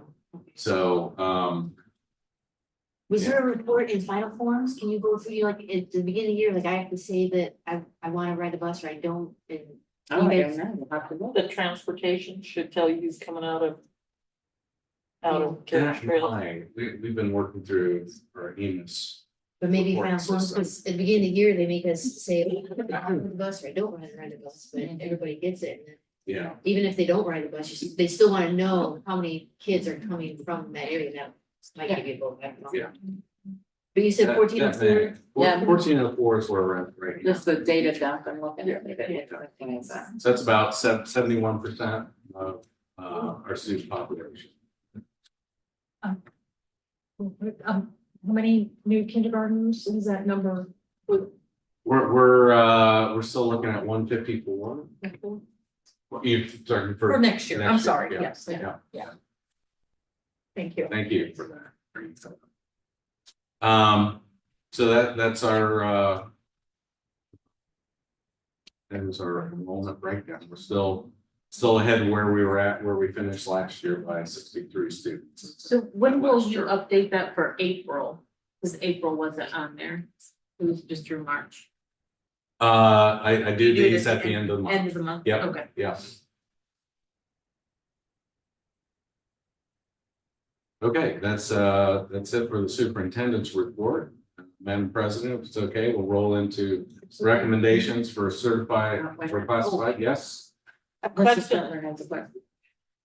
I'm, my brain's on a rheostat, because I was looking at your important dates. It's been a while since I've been out of the AP testing loop, but I think school is out and there's still AP I testing. think we have one or two that fall outside or that outside the last day of seniors. So how does that work? They You come just here, take the or they go up, is the test here, or the test? Here, Okay.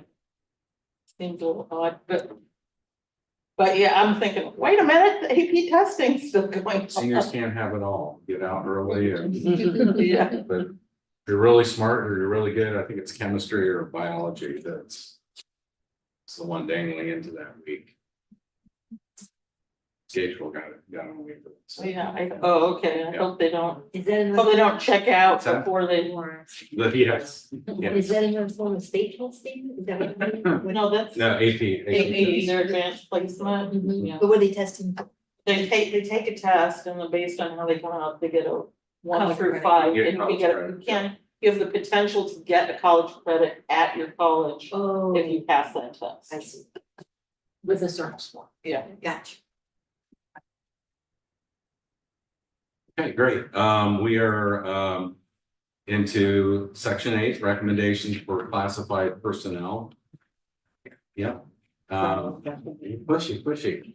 Okay, so item A, we have 2 doc days, or 2 requests for doc days. Actually, the last one is not a request, it's something we need to do to tidy up attendance records. So we have those 2 recommendations there, and then resignation then from Ms. Taylor, the secretary. That was previously approved for the end of the year, and she's decided to move that up. So other than that, that's it for classified personnel. Did that change since our work session? No, green. the items in green, Okay, yeah, I was gonna say, cause I Yeah. thought it was the end of her, yeah. end of her contract. Yeah. And that was it for classified. Right. So can I get a motion to approve the consent agenda for the classified personnel? I'll make a motion. Anybody want to second it? Second it. Okay. Anybody want to discuss anything? Okay. And then we vote. So will you take the roll, please? Ms. Kiplinger, Yes. Ms. Leskowitz, Yes. Mrs. Butler, Yes. Mrs. Donahue. Yes.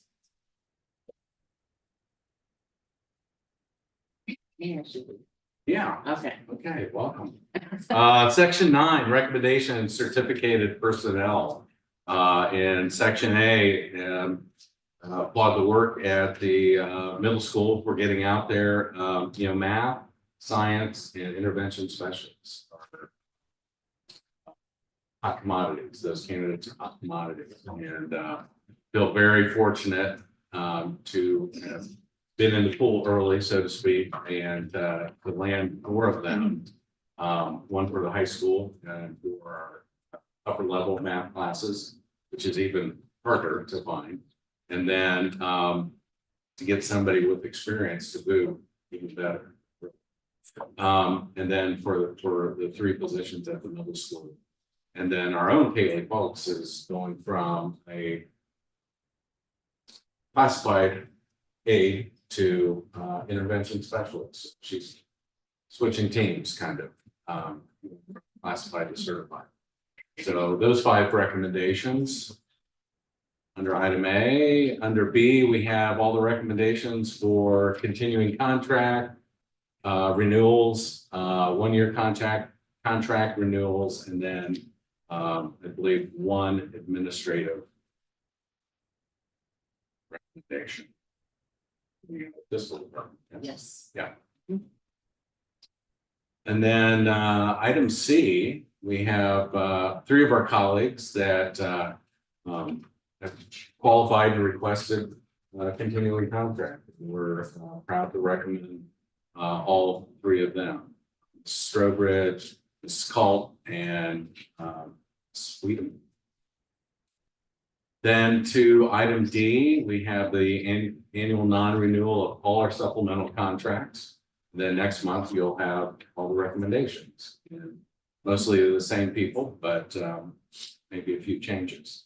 Item E is a leave without pay. Are we non-renewing our current, or in-season athletics? I think they're all on there, and it's for the end of the season. Okay.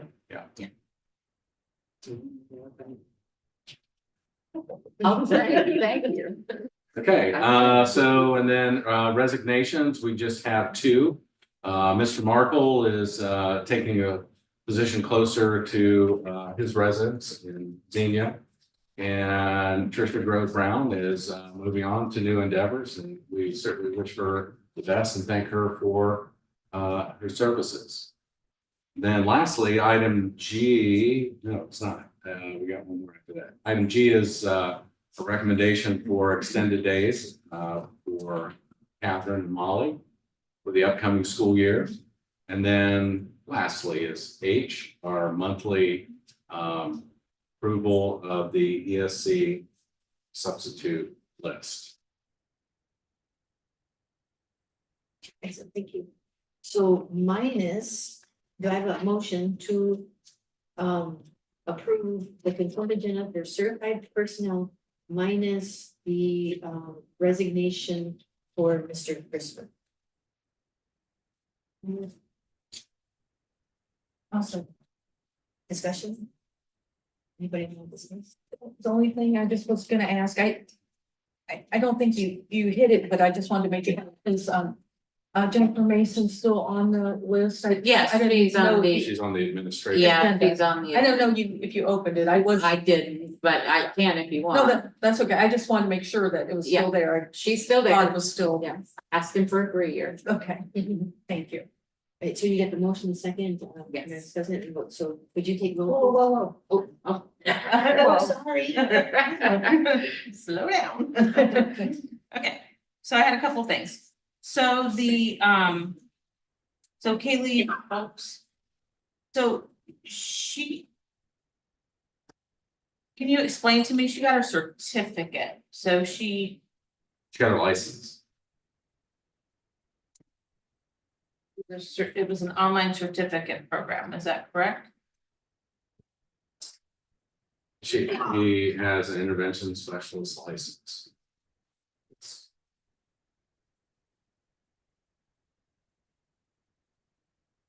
All right, I was just curious about how that worked, it looked like it was something different, so.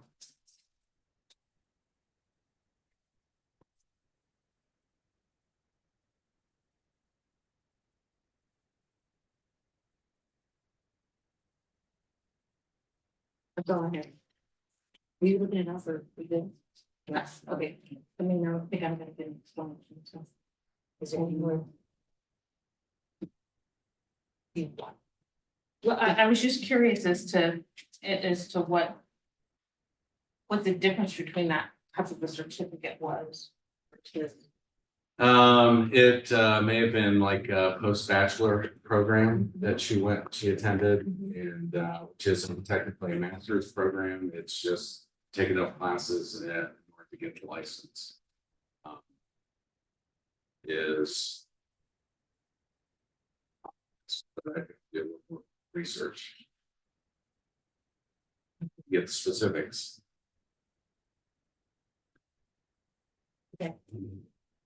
Any more discussion?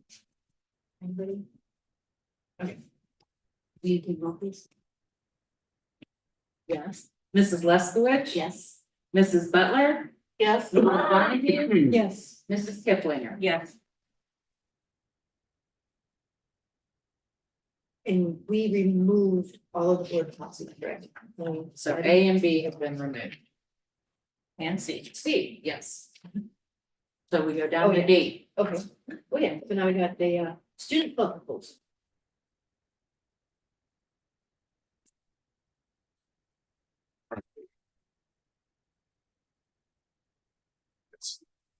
Okay, yeah. That student club proposal, Hive Media, that I think is going to be an awesome thing, because it's a collaborative effort with Mr. Watson, who's in back here, along with our performing arts folks, and as well as Screw. And getting those kids that are great with media, soundboards and all those types of things, and getting them all together in their club and doing things together, and also helping serve the meetings, productions and things that we have here. And so look forward to seeing that. Are they gonna go back to student live news in the morning? I'm dating myself, but boy, we need to interview Mrs. Cochran for the first, for the opening, just running and hitting a button to record it, you know, In the library. in the little back room. It was great, and the kids loved doing it. I'm a big fan, anytime they can do something that's, you know, like real world. Yeah, it was awesome. Yeah.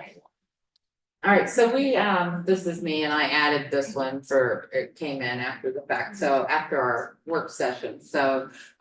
We purchased from a cooperative for our electric, and this is the resolution to go ahead and continue that. We've been doing it for a number of years. The last time the board approved anything, I think, was 2019, and that carried through December of 2024.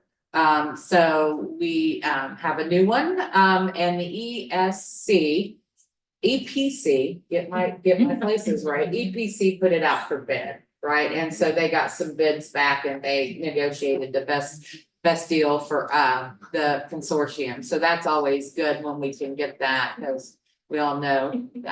So this starts in January, or within the December 2024 billing, and then continues until December of 2027. So it's a 3-year block. To get the best pricing that we could get through their master supply agreement. So there's a whole bunch of us schools that have gone together to do this. So I'm recommending that the board approve that, because that is the best rate that we could get through the bid process that EPC did for all the schools. And it's a copy of the agreement for your review. Okay, next up is asking for approval to purchase fencing and have it installed around the northwestern part of the BES plot there. And that we purchased that from Allied Fence Builders, so just a smidge cheaper than Superior Fence in rate. Then class of 2024. Annually, you have to approve all the students that are eligible to graduate. We still have a few that have to do some things to get an invite to that date, but we're doing pretty well. But we list everybody, and then if they don't make it, then go on. I think there's like 130. 130 I was in the gonna class ask of that. 2024. And there are about 10 on our watch list, right? But it's possible. There's still hope for. There are one or two that one's already withdrawn before this year, so that's an automatic ding. We have another student that exercised the student's right to defer graduation, and so that regrettably is a ding against us. Never understood that, but everybody else is trying to finish up either class work towards a seal. So fingers crossed. Are you working up to the day or is there a drop dead date for We work up until graduation practice. them? Okay. So we'll take them any way we can get them. We want them to finish. So we got a few of them by the scruff of the neck and we're dragging them. And so Molly and Catherine can't say enough for their efforts. Staying on those kids as well as Mr. Slope. So appreciate their efforts. Then lastly is visitor bleachers, and I apologize I didn't have that spacer on the work session agenda, but yeah, we opened bids, or we were scheduled to open bids. We opened one bid the day after the work session, and bleachers aren't cheap. No, not. This same quote minus those extras 3 years ago was about 80,000. So 154. Now it's on. Yeah. 188 and everything. so we knocked off the extras. It's a bare bones. The other thing that kind of that bumped up the price was the new ADA requirement to have 2 ramps, one on each side. So you know, we're glad to do that. It makes sense. But you know, I also shared with you the legacy stadium fund money that will be coming in, and the boosters then will, you know, start chipping in money this July. They've already chipped in a lot of money to help with the Porta Johns and temporary bleachers that we've had, and some other things to get us through this year. So you know, this summer we'll look to get about 50,000 from them to help start mitigating that cost, pay us back to, if we choose to go ahead and do that purchases. Is the location of the bleachers all prepared or is it's an additional amount? And I didn't know if we had a pad out there There's already. pad out there. Okay. We may have to do a small adjustment because of the extra. Length or Wheelchair width? ramp. Oh, the ramp. Thank you. The second ramp. Right, I got it. The second ramp, yeah. Yes. Okay, I was just wondering because, you know, that's an additional.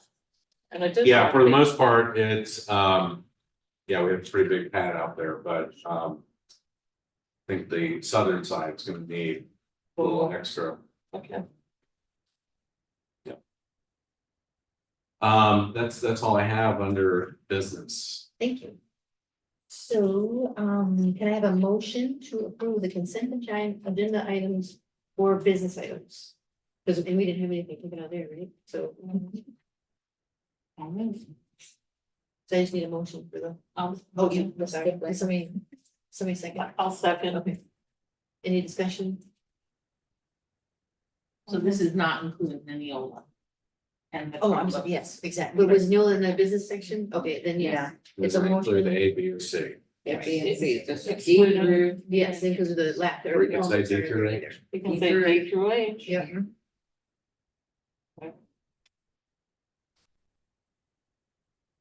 Got it. We take roll, please. Mrs. Butler, Yes. Mrs. Donahue, Yes. Mrs. Kiplinger, Yes. Mrs. Lestwich. Yes.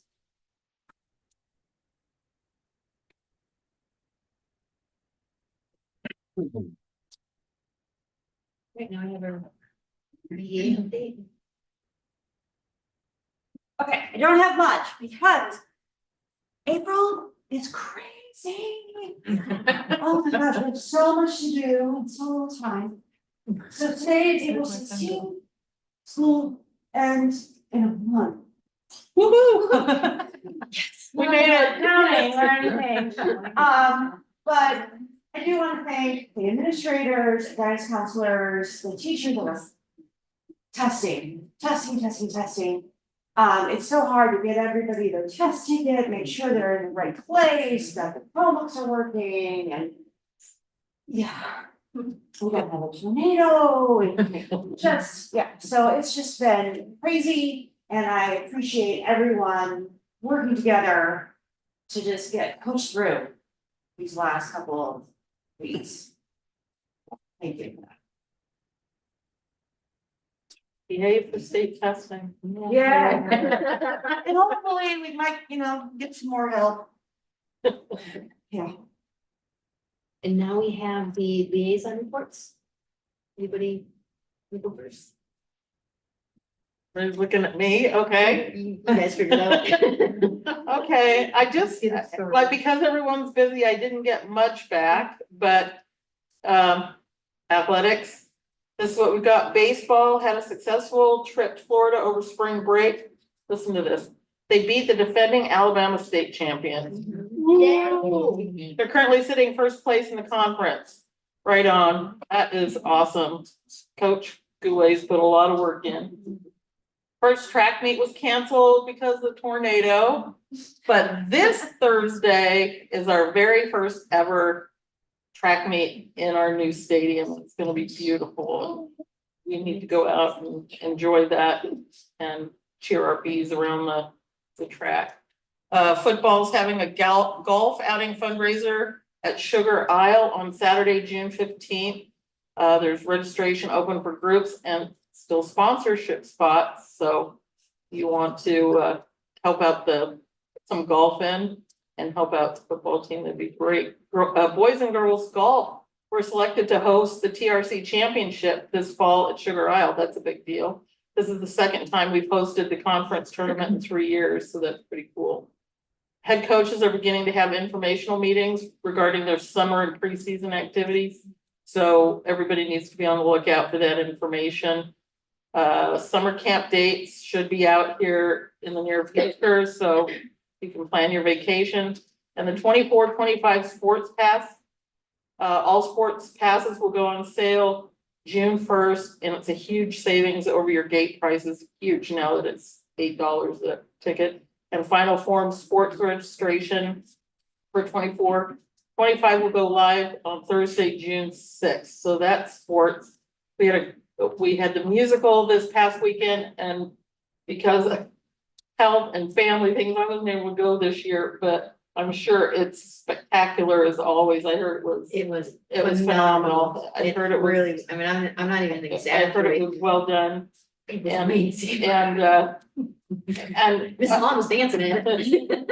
and I'm just continually impressed by our students and their leaders and mentors who put in so much time for like $3.13 an hour, because the supplementals don't come close to paying for the time and support they give their kids. So Yeah, I went and I will say, I mean, the props were excellent. The talent was unbelievable, how talented our kids are and stuff. And then how Miss Wilford makes it all come together was really nice.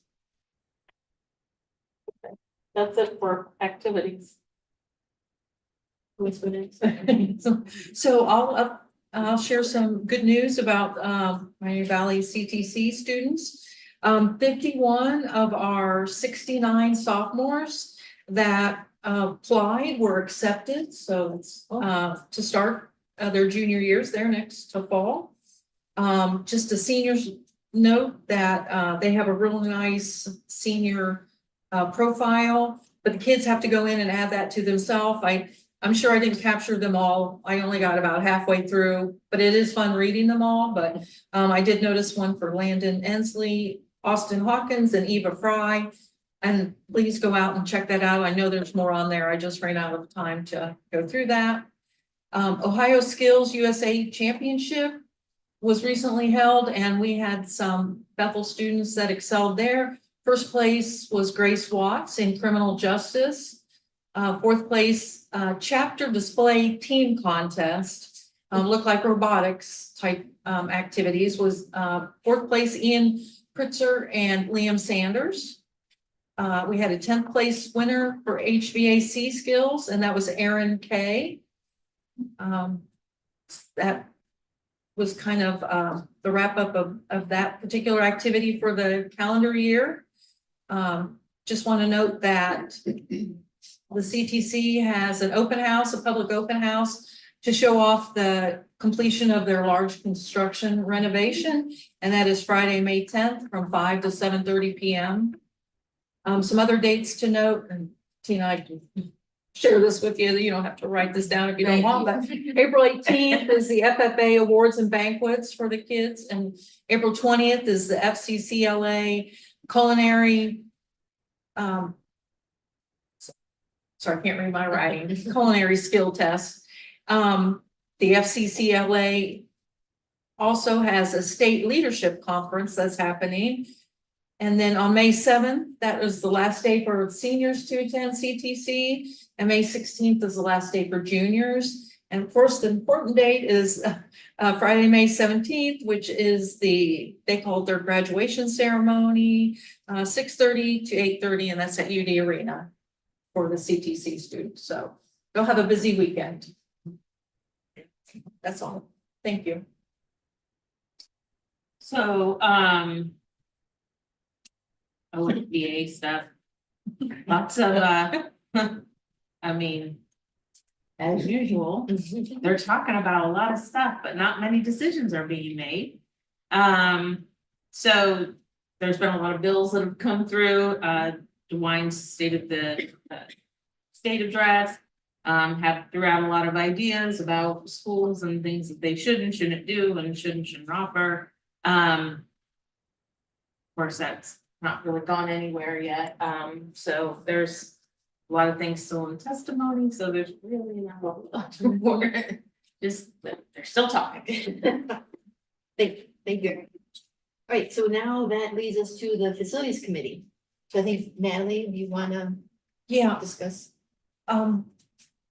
We don't have a lot of updates since last week. But we do know we've got the minutes now from the original meeting several years back, and that's been helpful. And we have many meeting minutes captured along the way as well. We do know there was some continuing members from before, and that included Mr. Crispin, Mrs. Hageman, myself, Julie Reese, Kayla Brunkel, and Rick Gilbert. And then also there was some recommendations for some new appointees, but like to actually get the continuing members together and start talking about what we need to do and try to get that. Sometimes there's a lot going on between now and May, but we'll definitely try to get that in the calendar to have like an initial meeting for the current members and see how we want to move forward. I think, Tina, you know that there was like a number of 10 and it sounds like that was originally kind of what the original charter, if you will, or group kind of set as a limit, a max number. So we'll have to make sure we get a good review of that. I know that the goal is to have a broad sweeping view of different skilled people for specifics. So we will, and I know Andy's expressed interest as well. So we're going to have to pick that up because there will be a lot of things that we'll need to be working on here shortly after. We'll need to get our plans in place for land use and buildings that are current potential, you know, what are we thinking for strategic plan for new buildings down the road and house plan and how that, how that all ties together. So more to come, but. So I guess I just wanted to make sure we're all on the same page as to what we think this committee is supposed to be doing, or, so it's a board committee, you understand, right? And then, so that means it has to follow all the sunshine laws and whatnot, and then it's board driven, so the board will go out and reach out to the facilities committee and say, hey, we need this, or we need help with this, or would you look into this, and then report back to us? Right?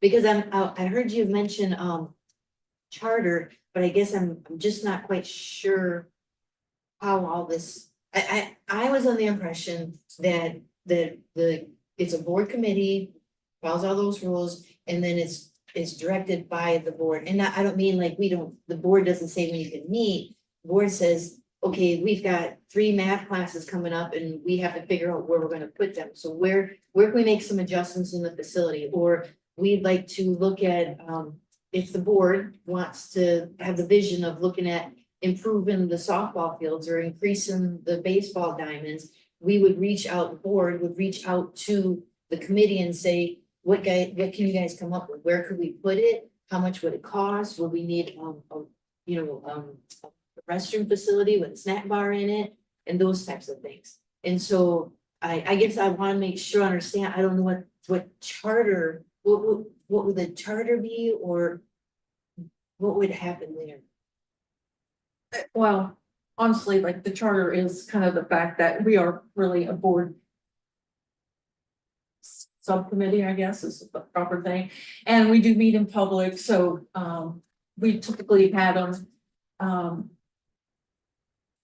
an hour, usually once a month, right before the regular meeting. We might start at 6, and we would report then on things. In the past, it was very much focused on our new elementary building. So now we need to rethink that. So I think that it's a bigger picture of everything, in the respect that laying out everything in total, and then determining if we want to have subcommittees, because we did have a stadium subcommittee previously as part of the facilities committee. So, and we've never had a committee, honestly, for the facilities piece of it that said we're gonna redo a couple of, it's not been a separate subcommittee is what I want to say. And I think just the knowledge of what is needed is really what's driven it in the past. I may not be saying that accurately. No, I think you're right. I think in the past, it was, so I read there isn't a whole lot of guidance. We don't have a policy on it, but just what I could gather, we could have an ad hoc committee, which would be probably, we're gonna build an elementary building and it's a one-time deal and we're done, or look at some surveyor report. Then the continuing committee, I forget the name of what they called it, but it's one that continues all the time. And that one would be for different things that come up, that's facility related. So I think that we are shifting gears from what we used to have it for to what we're now. But if it's board driven off of board vision, how would you guys come up with all? Well, I think also, again, this is for the current group to kind of go through and work through, because I think it's a two-way conversation. Their expectations versus being our expectations. Exactly. Yeah. But the board's or the committee's expectations? What expectations? Well, What they think that their Maybe direction. direction, yeah. Right, but would come from the board, right? Yeah, but not 100% down to the weeds, like recommendations No, for, right, that's why we have a committee, so yeah. the board would say, okay, our vision is to have, 4, I'm just using the softball as an example. The board's vision is to have 4 softball diamonds somewhere here, so the kids can play here and not have to go to wherever else that they go. Then the board would ask the committee, would you guys come up with some plans, ideas, options, and then report back to the committee what our options are, and then the board would look at the what you guys brought back, the committee brought back, and then the board would make a decision. Yeah, that's part of it, and I think it can go the other way as well. Because we know the greater things like potential new buildings, and so you need that land use plan, the strat plan, all that kind of comes together because the feasibility for, let's say, softball fields, you need to see that whole layout. I'm not disagreeing with any of that. I And so there completely might agree. be other recommendations that come from the facilities committee. Oh, yeah, but I guess I just want to make sure It's that, definitely feasibility. right, but it wouldn't be the committee coming up with that, so I get all what we definitely, all that, look at the drainage, look at sewers, look at water availability, all of that. I'm just saying that it's a board committee, so it'd be driven off of board vision and requirements, and the board would task the committee what they need, and then if it means that you have to look at the land use to come up with the recommendation, absolutely, I'm not disputing any of that. So I think what, if you don't mind. No. jumping in real quick, because we're not ready to make any recommendations. I think what we need to do, this is just me. I think what we need to do is we need to say to the community, hey, community, we're looking for people that want to be involved with the facilities committee. Please let us know if you're interested and send us an email or whatever, and then when we get, I'm sure, 400 people interested in helping us. At least, then we can go through them and make sure that we have, a good blend of folks who can bring different visions and different ideas to the table. But I think that is a board decision. It's not just, Johnny wants to be on it, put him down. Susie wants to be on it, put it down. And we have to kind of get our ducks in a row first to figure out who's still on it, who's still interested, who's not, and what are our expectations. So that's what I see. I agree with that part, but I will say that I did have some volunteers, and that's how their names, I don't know, But but we they don't- reached out to me. But that doesn't mean that they're the best for the job, because we don't want 27 people who are only interested in football on our committee. So we have to make sure that it's balanced. Right, I'm just saying that we had people interested in being involved, and they Then wanted to they, volunteer. then they should be put into the pool in that it should be evaluated. That's how I think. Then it. And I guess then for future, maybe as a board, we should look at a policy then and establish a policy, because. And I don't care who appoints for anything, it does not matter to me, but out of these 4 documents that came from, I have an example, Neola, the policy, but it's not ours, we don't have one, I did research that. I got something from attorney from OSBA, I've got something from OSBA, they do like the little toolkits and whatnot. And then I had one from the National School Board Leadership Council guidance, and all of these had direction on how boards are set up and stuff like that in the committee. I do agree that we need to set our expectations first and what we want the committee to do and whatnot. But all in here, it had all of it where the board president would appoint the committees. It said, open it up to you. You don't want just board members. You don't want just people in the school. You want, people from everywhere. So I'm just saying that that's where I didn't have any other guidance. Right. So I went to this to figure out, and then that's what led to trying to appoint these people. Because they reached out to me saying, hey, I want to be a volunteer, and the last thing I want to do is turn away a volunteer. No, we don't. That- We certainly, we want to put their name into the hat. But I don't think that saying that the board president appoints those people. I don't think the spirit of that is that you have the sole say.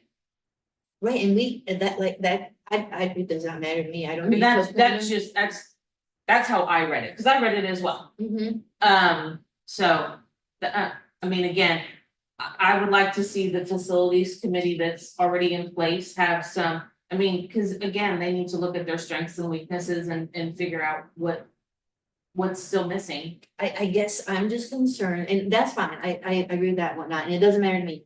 My concern is when we start making it sound like there's an interview process to help us.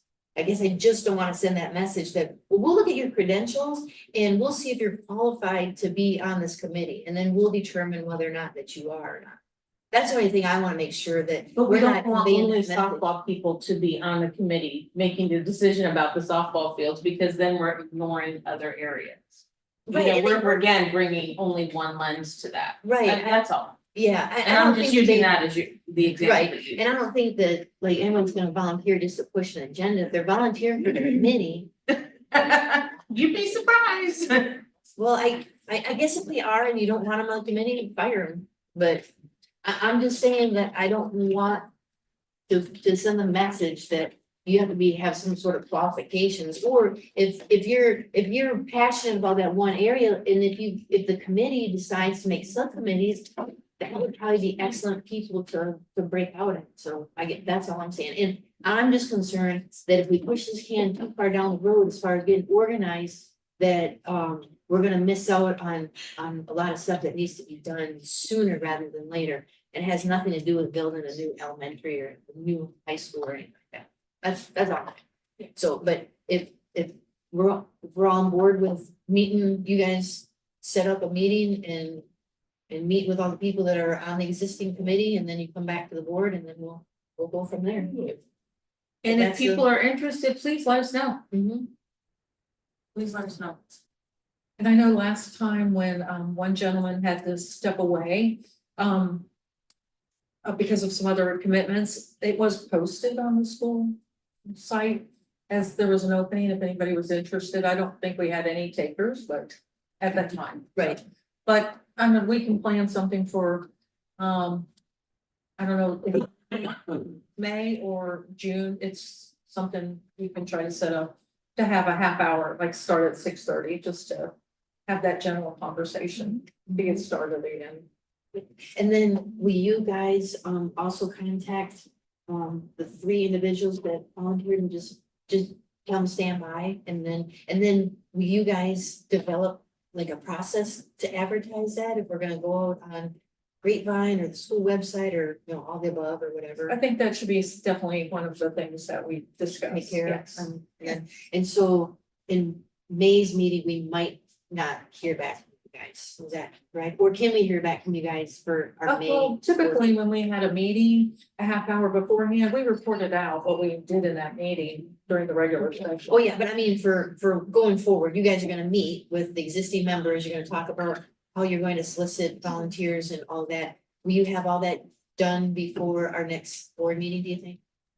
Well, that's what I'm saying. We'll see if the 6:30 at the May meeting or the June meeting works best to Oh, start, okay. and then we can report out at the 7 o'clock regular meeting. Okay. Because usually it's ahead of the regular meeting.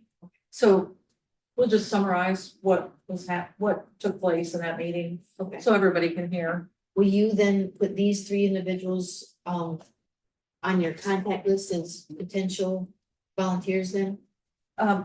They can, Come to the meeting. we'll invite them to the meeting. Oh, perfect, okay, yeah, that's good then. I thought you just wanna meet with just the original people first, that's what. It's an open meeting, anybody can. Well, attend. yeah, Oh, that's true too. yeah. That's true too. Okay, that'll work. Is there anything else that might be discussed? There was one more thing, but I can't remember it now, so.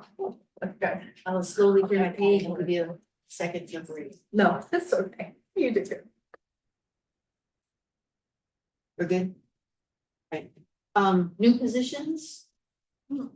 Yeah, so we're gonna bang this drum one more time. Just kind of a different look at how we've grown at all 3 levels.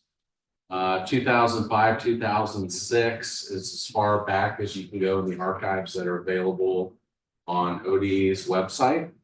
So you can see Bethel Elementary 0506 had 435 students. Back then it was a K6 building.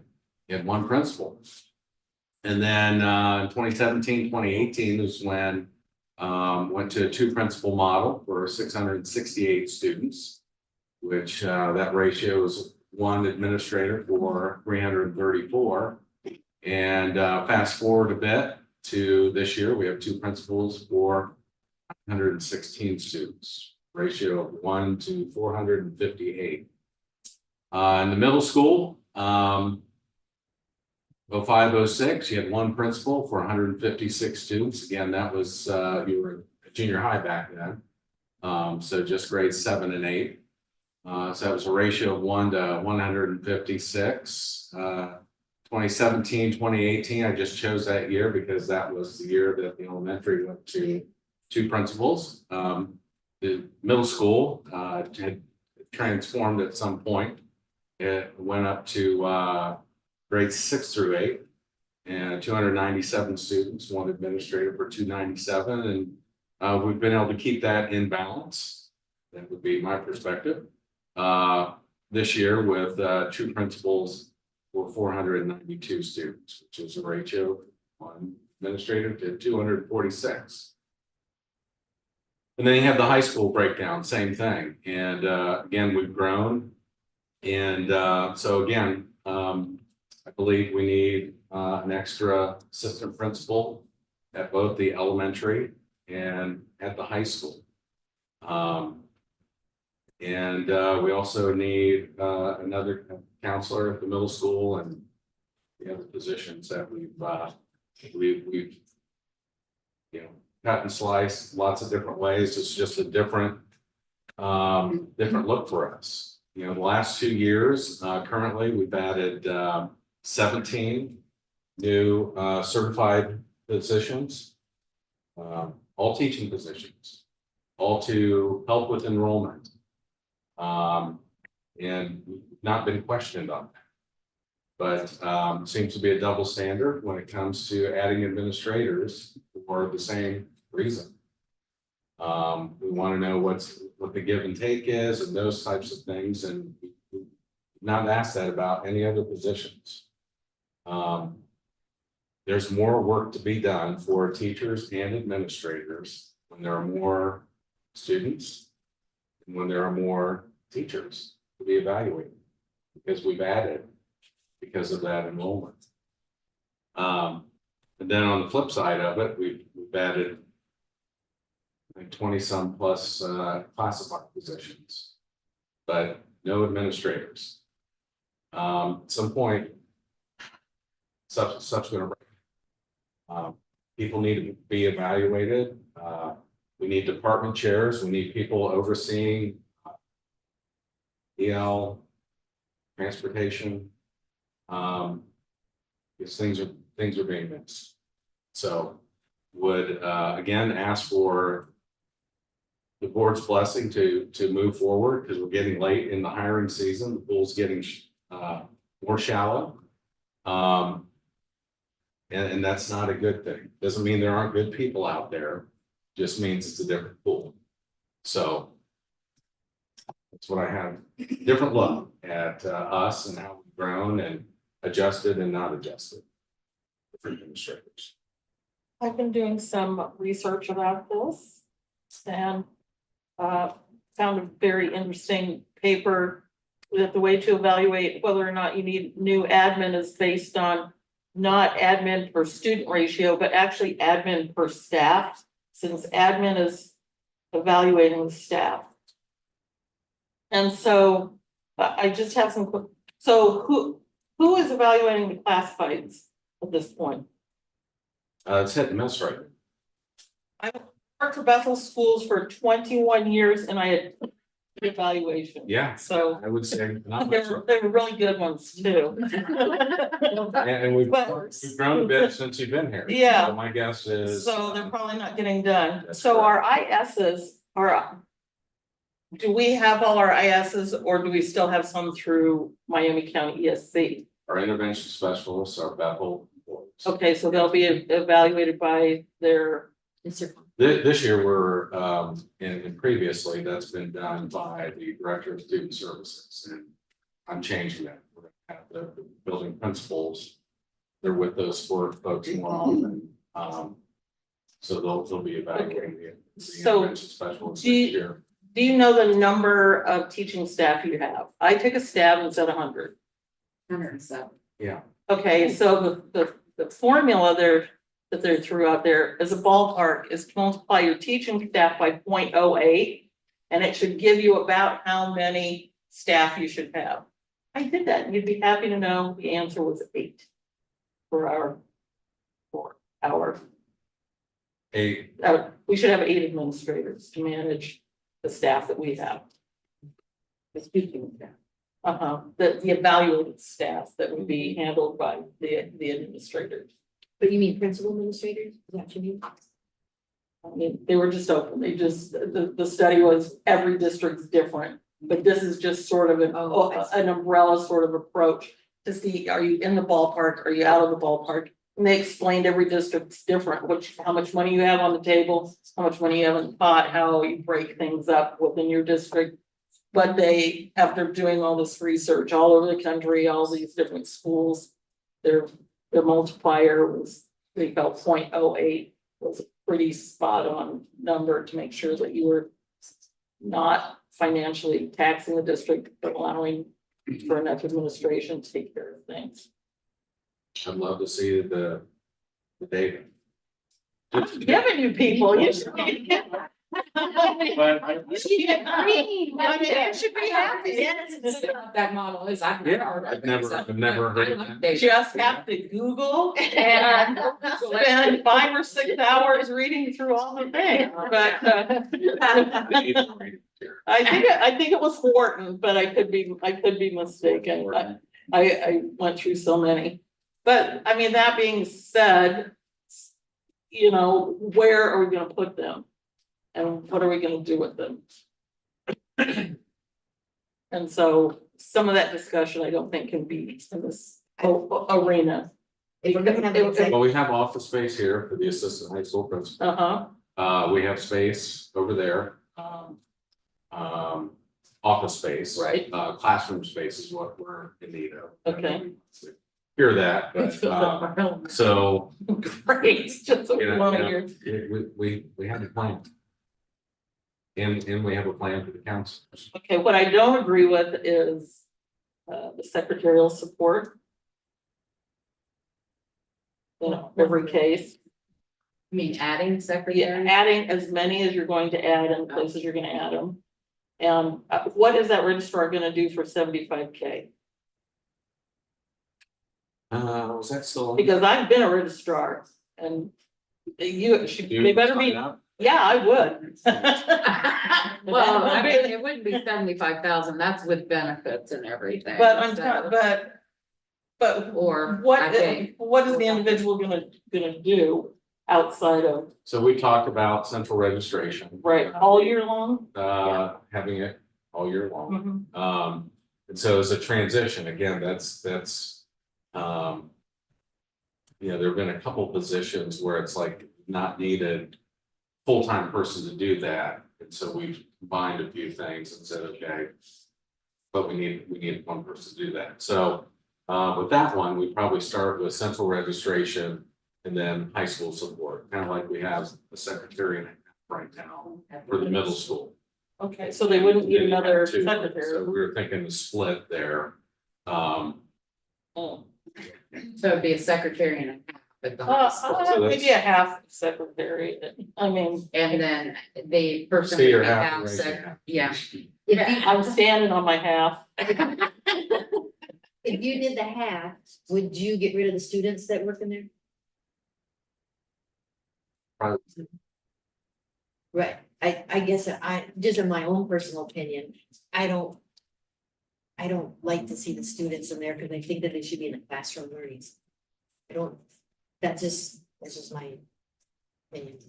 Well, there's not a class form, then Well, then that as long as opens up there's the- stuff for them to Right. do. As long as there's stuff, Or they've some- always had 8, I mean, that's always been a thing that the school has had. And And you need them. you do, because, it used to be, parents would call the school and you'd have to run a note down to the kid. And, you know, those types of things, but there are needs for that. I guess where I appreciate your research there, Regan, I like that. I think where I'm struggling is, the last time we went through this, we said yes to the EL coordinator, we said yes to an in-school suspension person. And that was it. And the next day, those two were posted along with a transportation person. And when I asked you about it, you said that was decided before I got here. Well, if that were the case, then why was it on the agenda for the night that I was here? So that seems to be not really, that doesn't jive. So, I think that like, we either have a process or we don't, and I get that you don't have to ask us, it's a courtesy at some point. But I also don't want you and potential employees to go through a big process and then for us to go, no. So, I think there needs to be a coming together of the minds, I do agree, but I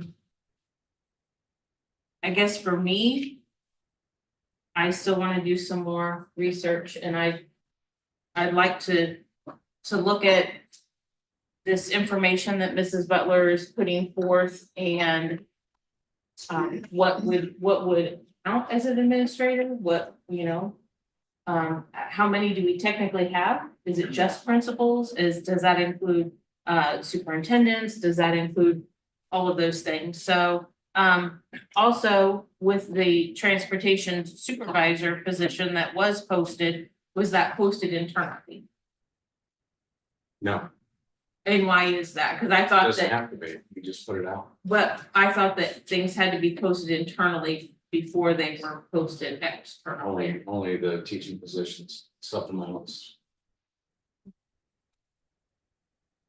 But if they're posted externally, they can still apply for it, right? Sure. Yes, there's Mhm. nothing. Right. From. Mhm. It's just always nice to give internal folks first dibs. So.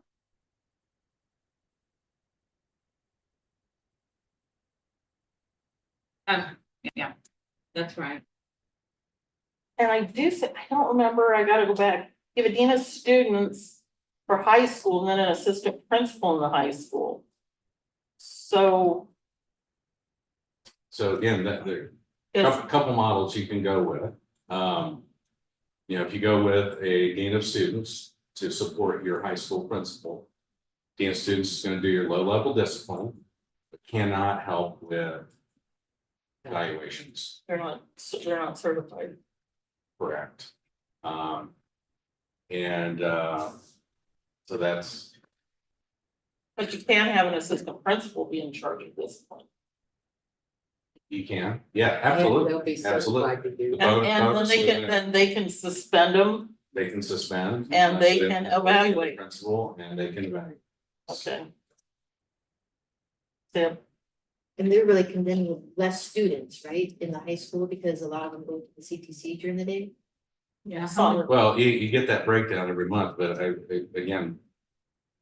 We had a CTC back in 2017, 2018, 2005, 2006. I mean. We've always had a number of kids. Yeah, so. That's. That percent.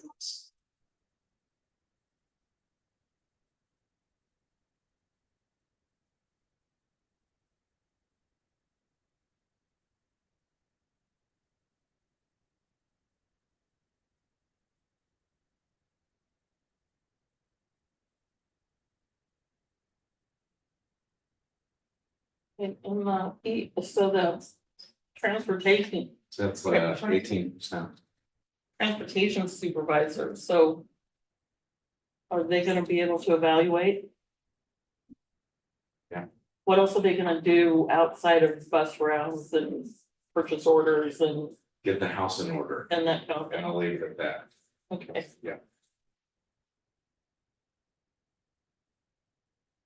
And that one's already an advocate. And that's in conjunction with the new travel software we're looking at? Yeah, I've held off on that until. Okay, I didn't- We get into that person, kind of saying with the PSYOP of one of it. We've had some interest, some good interest. In that solution.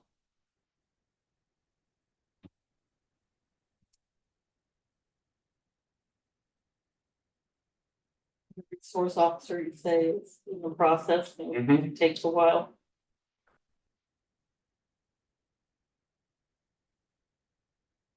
So do Molly and Katie do the middle school right now? Is that why we want a middle school counselor? They Is that what do, they? yeah, they do Okay.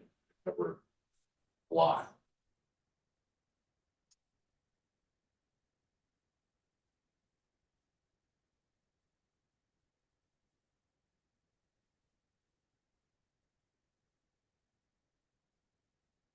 Well, I'll flip it a little bit different and ask, so when an assistant principal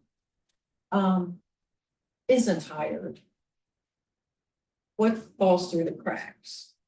What doesn't get done?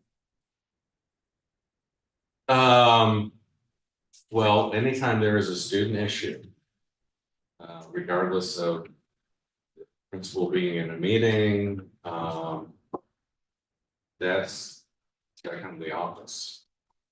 Everything stops.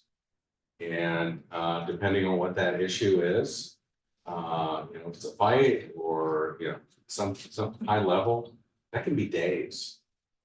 And so whatever was on the principal's list, or calendar, her calendar, her list, the to-do list, when you get back, is running.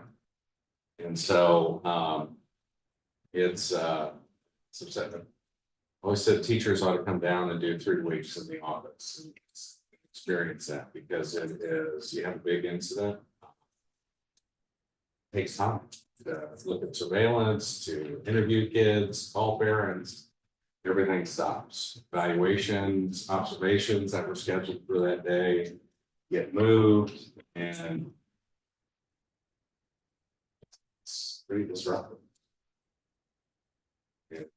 God forbid he's out, or has to cover class because we don't have subs that, pardon me, Drive a bus. or drive a bus. Drive a bus. They just stretched in. And they divide and conquer, right? So it's not necessarily, when you say assistant, it's not like that they're filling in if you need help with the primary has certain responsibilities and the assistant has certain, so they're almost like 2 different jobs, right? But they're both in a position.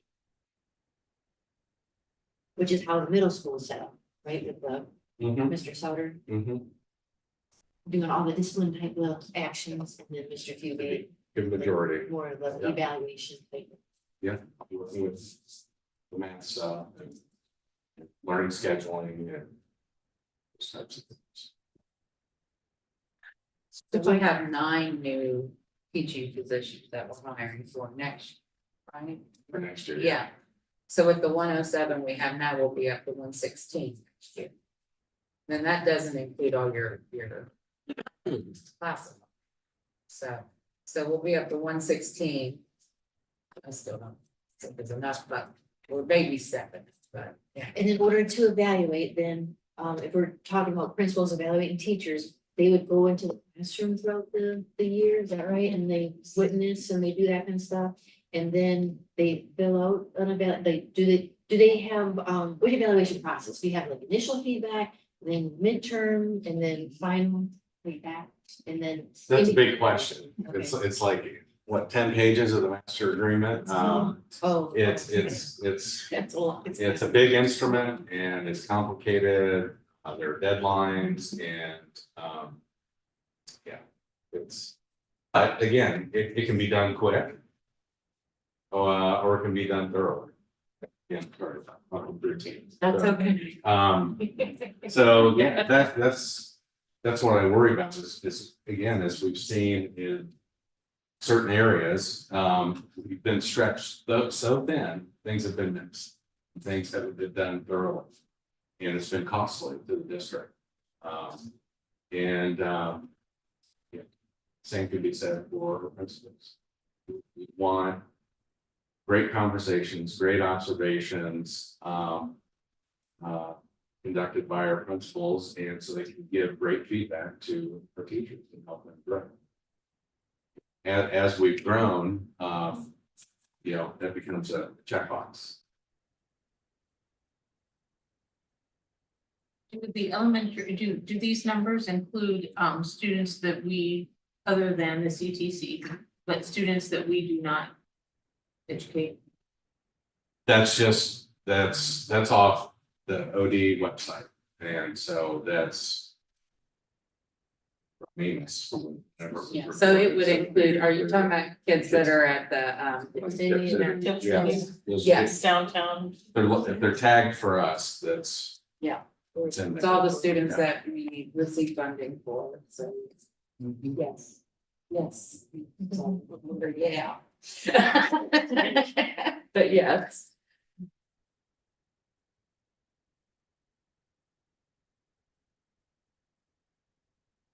I would say I'm on board with the principal over at the elementary. I'd have some other questions outside of this, perhaps some other stuff, but Yeah, I'd like to, warm it up after doing my research. I'll admit, when I need to learn some things. But I would like to have a conversation in executive session about some of these things. Because it will be about specific individuals and positions. So we'd already said put on the executive session, discuss employment of public officials, so. And That that would would be a that would different- cover that, correct? And no, we're we're gonna- a public official. It would be employee. Employee. Oh, yeah. Discussion about, yeah. Same thing. Oh, gotcha. Yeah, they consider us all public officials. Oh, okay. Really public. Yeah, we're public employees, so yeah, so we'll make that an as official. Yeah. Yep. Are we moving? Yeah, there's a trip to Europe. If you want to be a chaperone, let us know.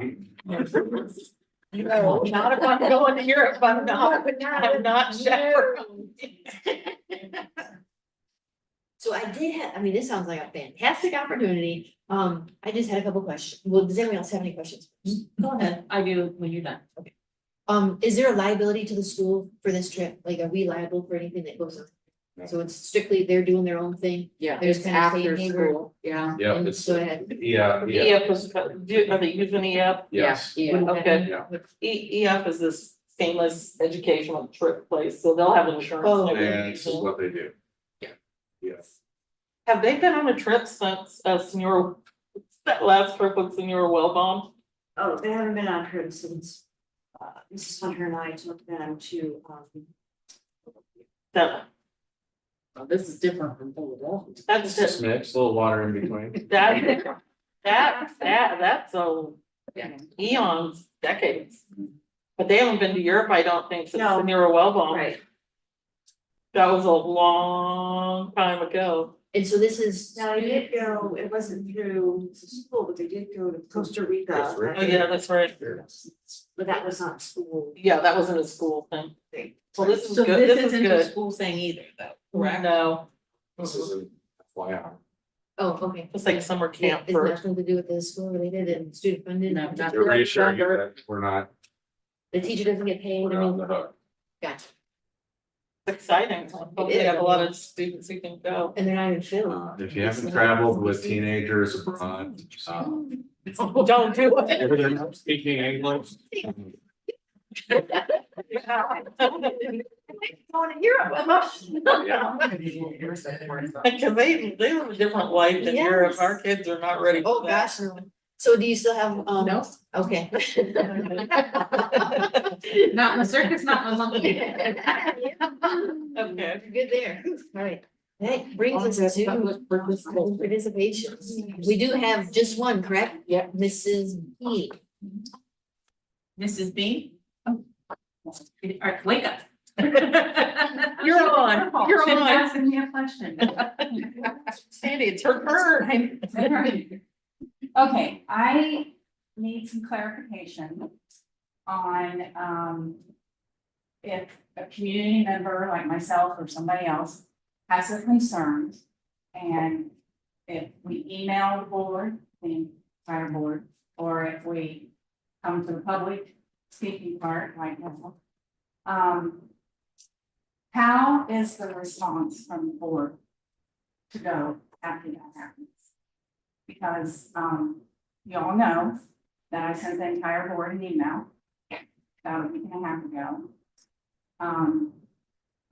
I know you're not supposed to answer an email. I've got that part. I've been for at least thanking me for my email and information. Mine went to spam, I just. Well, I'm sorry, I didn't get it. No, you weren't there before, but now I guess you're back, so I fixed it, so I fixed it. Okay.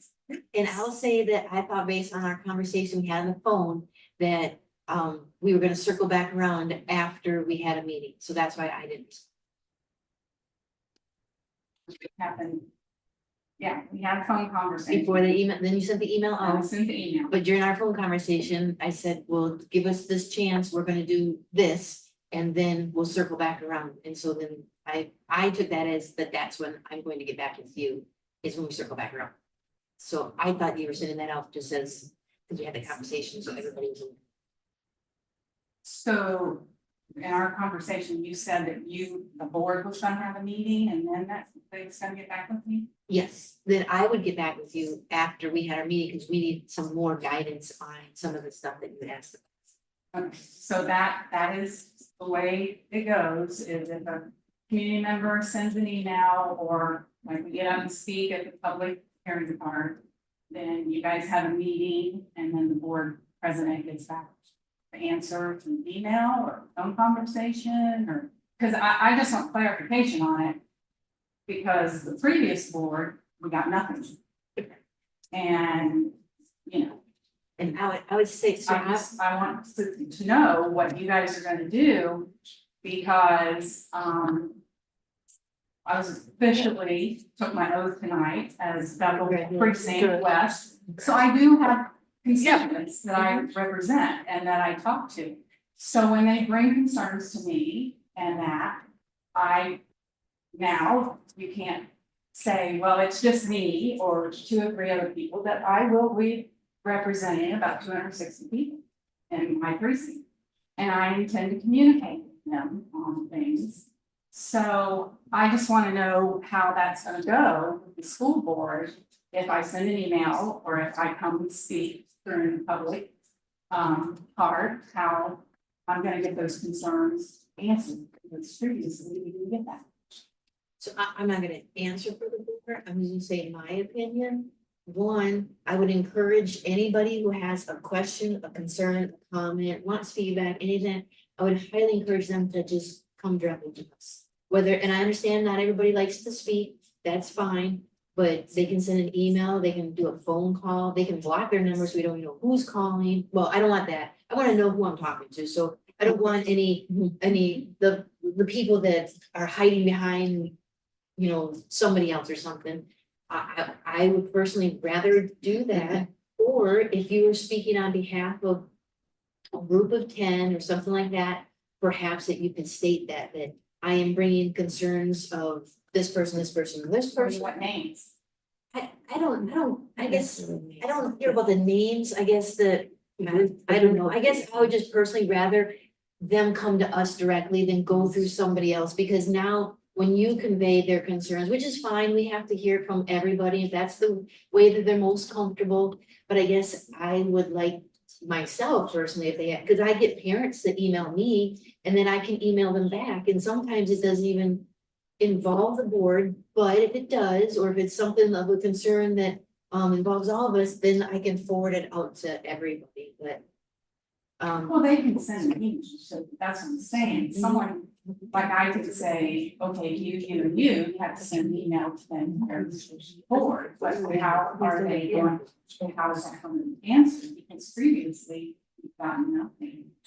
Well, I think we were gonna do it in the old business, like if you come and ask us something at the board, then we would get together and we put it in the old business and discuss it in public at the next meeting. Yeah. So that everybody can hear the answer, cause then if we just call you, then you just find out, but if we. If Do it we do it here at the meeting, then, Old business got taken out. yeah, but old business is back, we just don't have any old So business. that's how. And quite honestly, some people are venting, so I mean, they have to be clear if they're looking for clarification or something like that. But yeah, that's pretty much what we agreed upon when we first started. As long as you're still on board with that was, or sometimes actually, we've been answering right here, like, sometimes, you know, just. We'll just say the answer. Something to do with that, but if it's on policy or something like that, you're not gonna answer it. No, Right, we right, gotta, we gotta, I wanna know how I'm gonna get that. yeah, it'll be. New business or old business. So you're saying if 25 people came and during the public part, you listen to 25 people and you would answer those 25 people At the in next old meeting. business. Yeah. At the next. Like so-and-so, you know, like Right, Brenda Newton said she wanted to da, you know, so we would right. address And it. at that time, we try to ask whoever would be the proper person, like if there's tax questions, like Ms. Hughes asked some tax questions. So Tina said, I got it, I'll take it back. And then sometimes I think you just tell her, right? Or, If I had the answer, I give it, yeah. Yeah, I got that. Tina knows I. If you And she gets back to you with what the question. If one person has a question, there's good chance that 50 people have the same question, so it's just good for everybody here, and so that's our effort to continue the transparency. Yeah, and we used to do that, as you know, a long time ago. We're Right. trying to get back into that. Right. And we will Starting be able this to, year. the public participation at both, and you can come to the work sessions and participate. We want to hear. Oh, yeah, you can ask questions at the work session now? Yeah.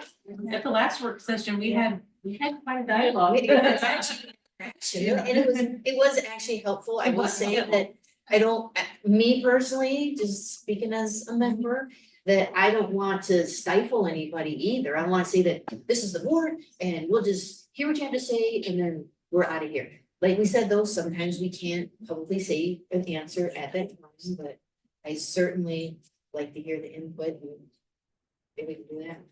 Okay. That's what I need to know. Thank you. Thank you. Thank you. Was there anyone else that wanted to talk? I don't have any. Alright, so that leads us to executive session for the, so I need a motion to go into the executive session. For a conference, is John here? Okay. So we're gonna do one, discuss employment of public officials, right? Mhm. Okay. I put that on. Yep, which includes the hiring, like, Right. right? And then we're to confer with our attorney, right? So that's Mhm. number 3. And then also to discuss preparations for conducting or reviewing negotiations regarding executive agreement. So that's number 4.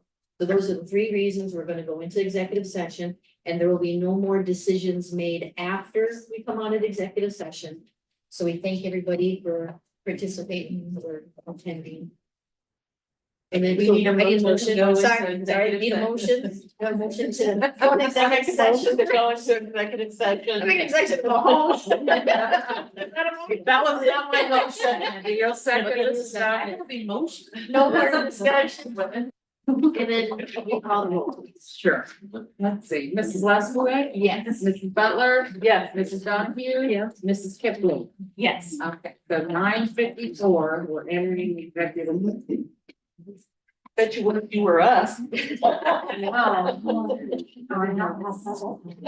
You'll be yelling. Same. That's mine too.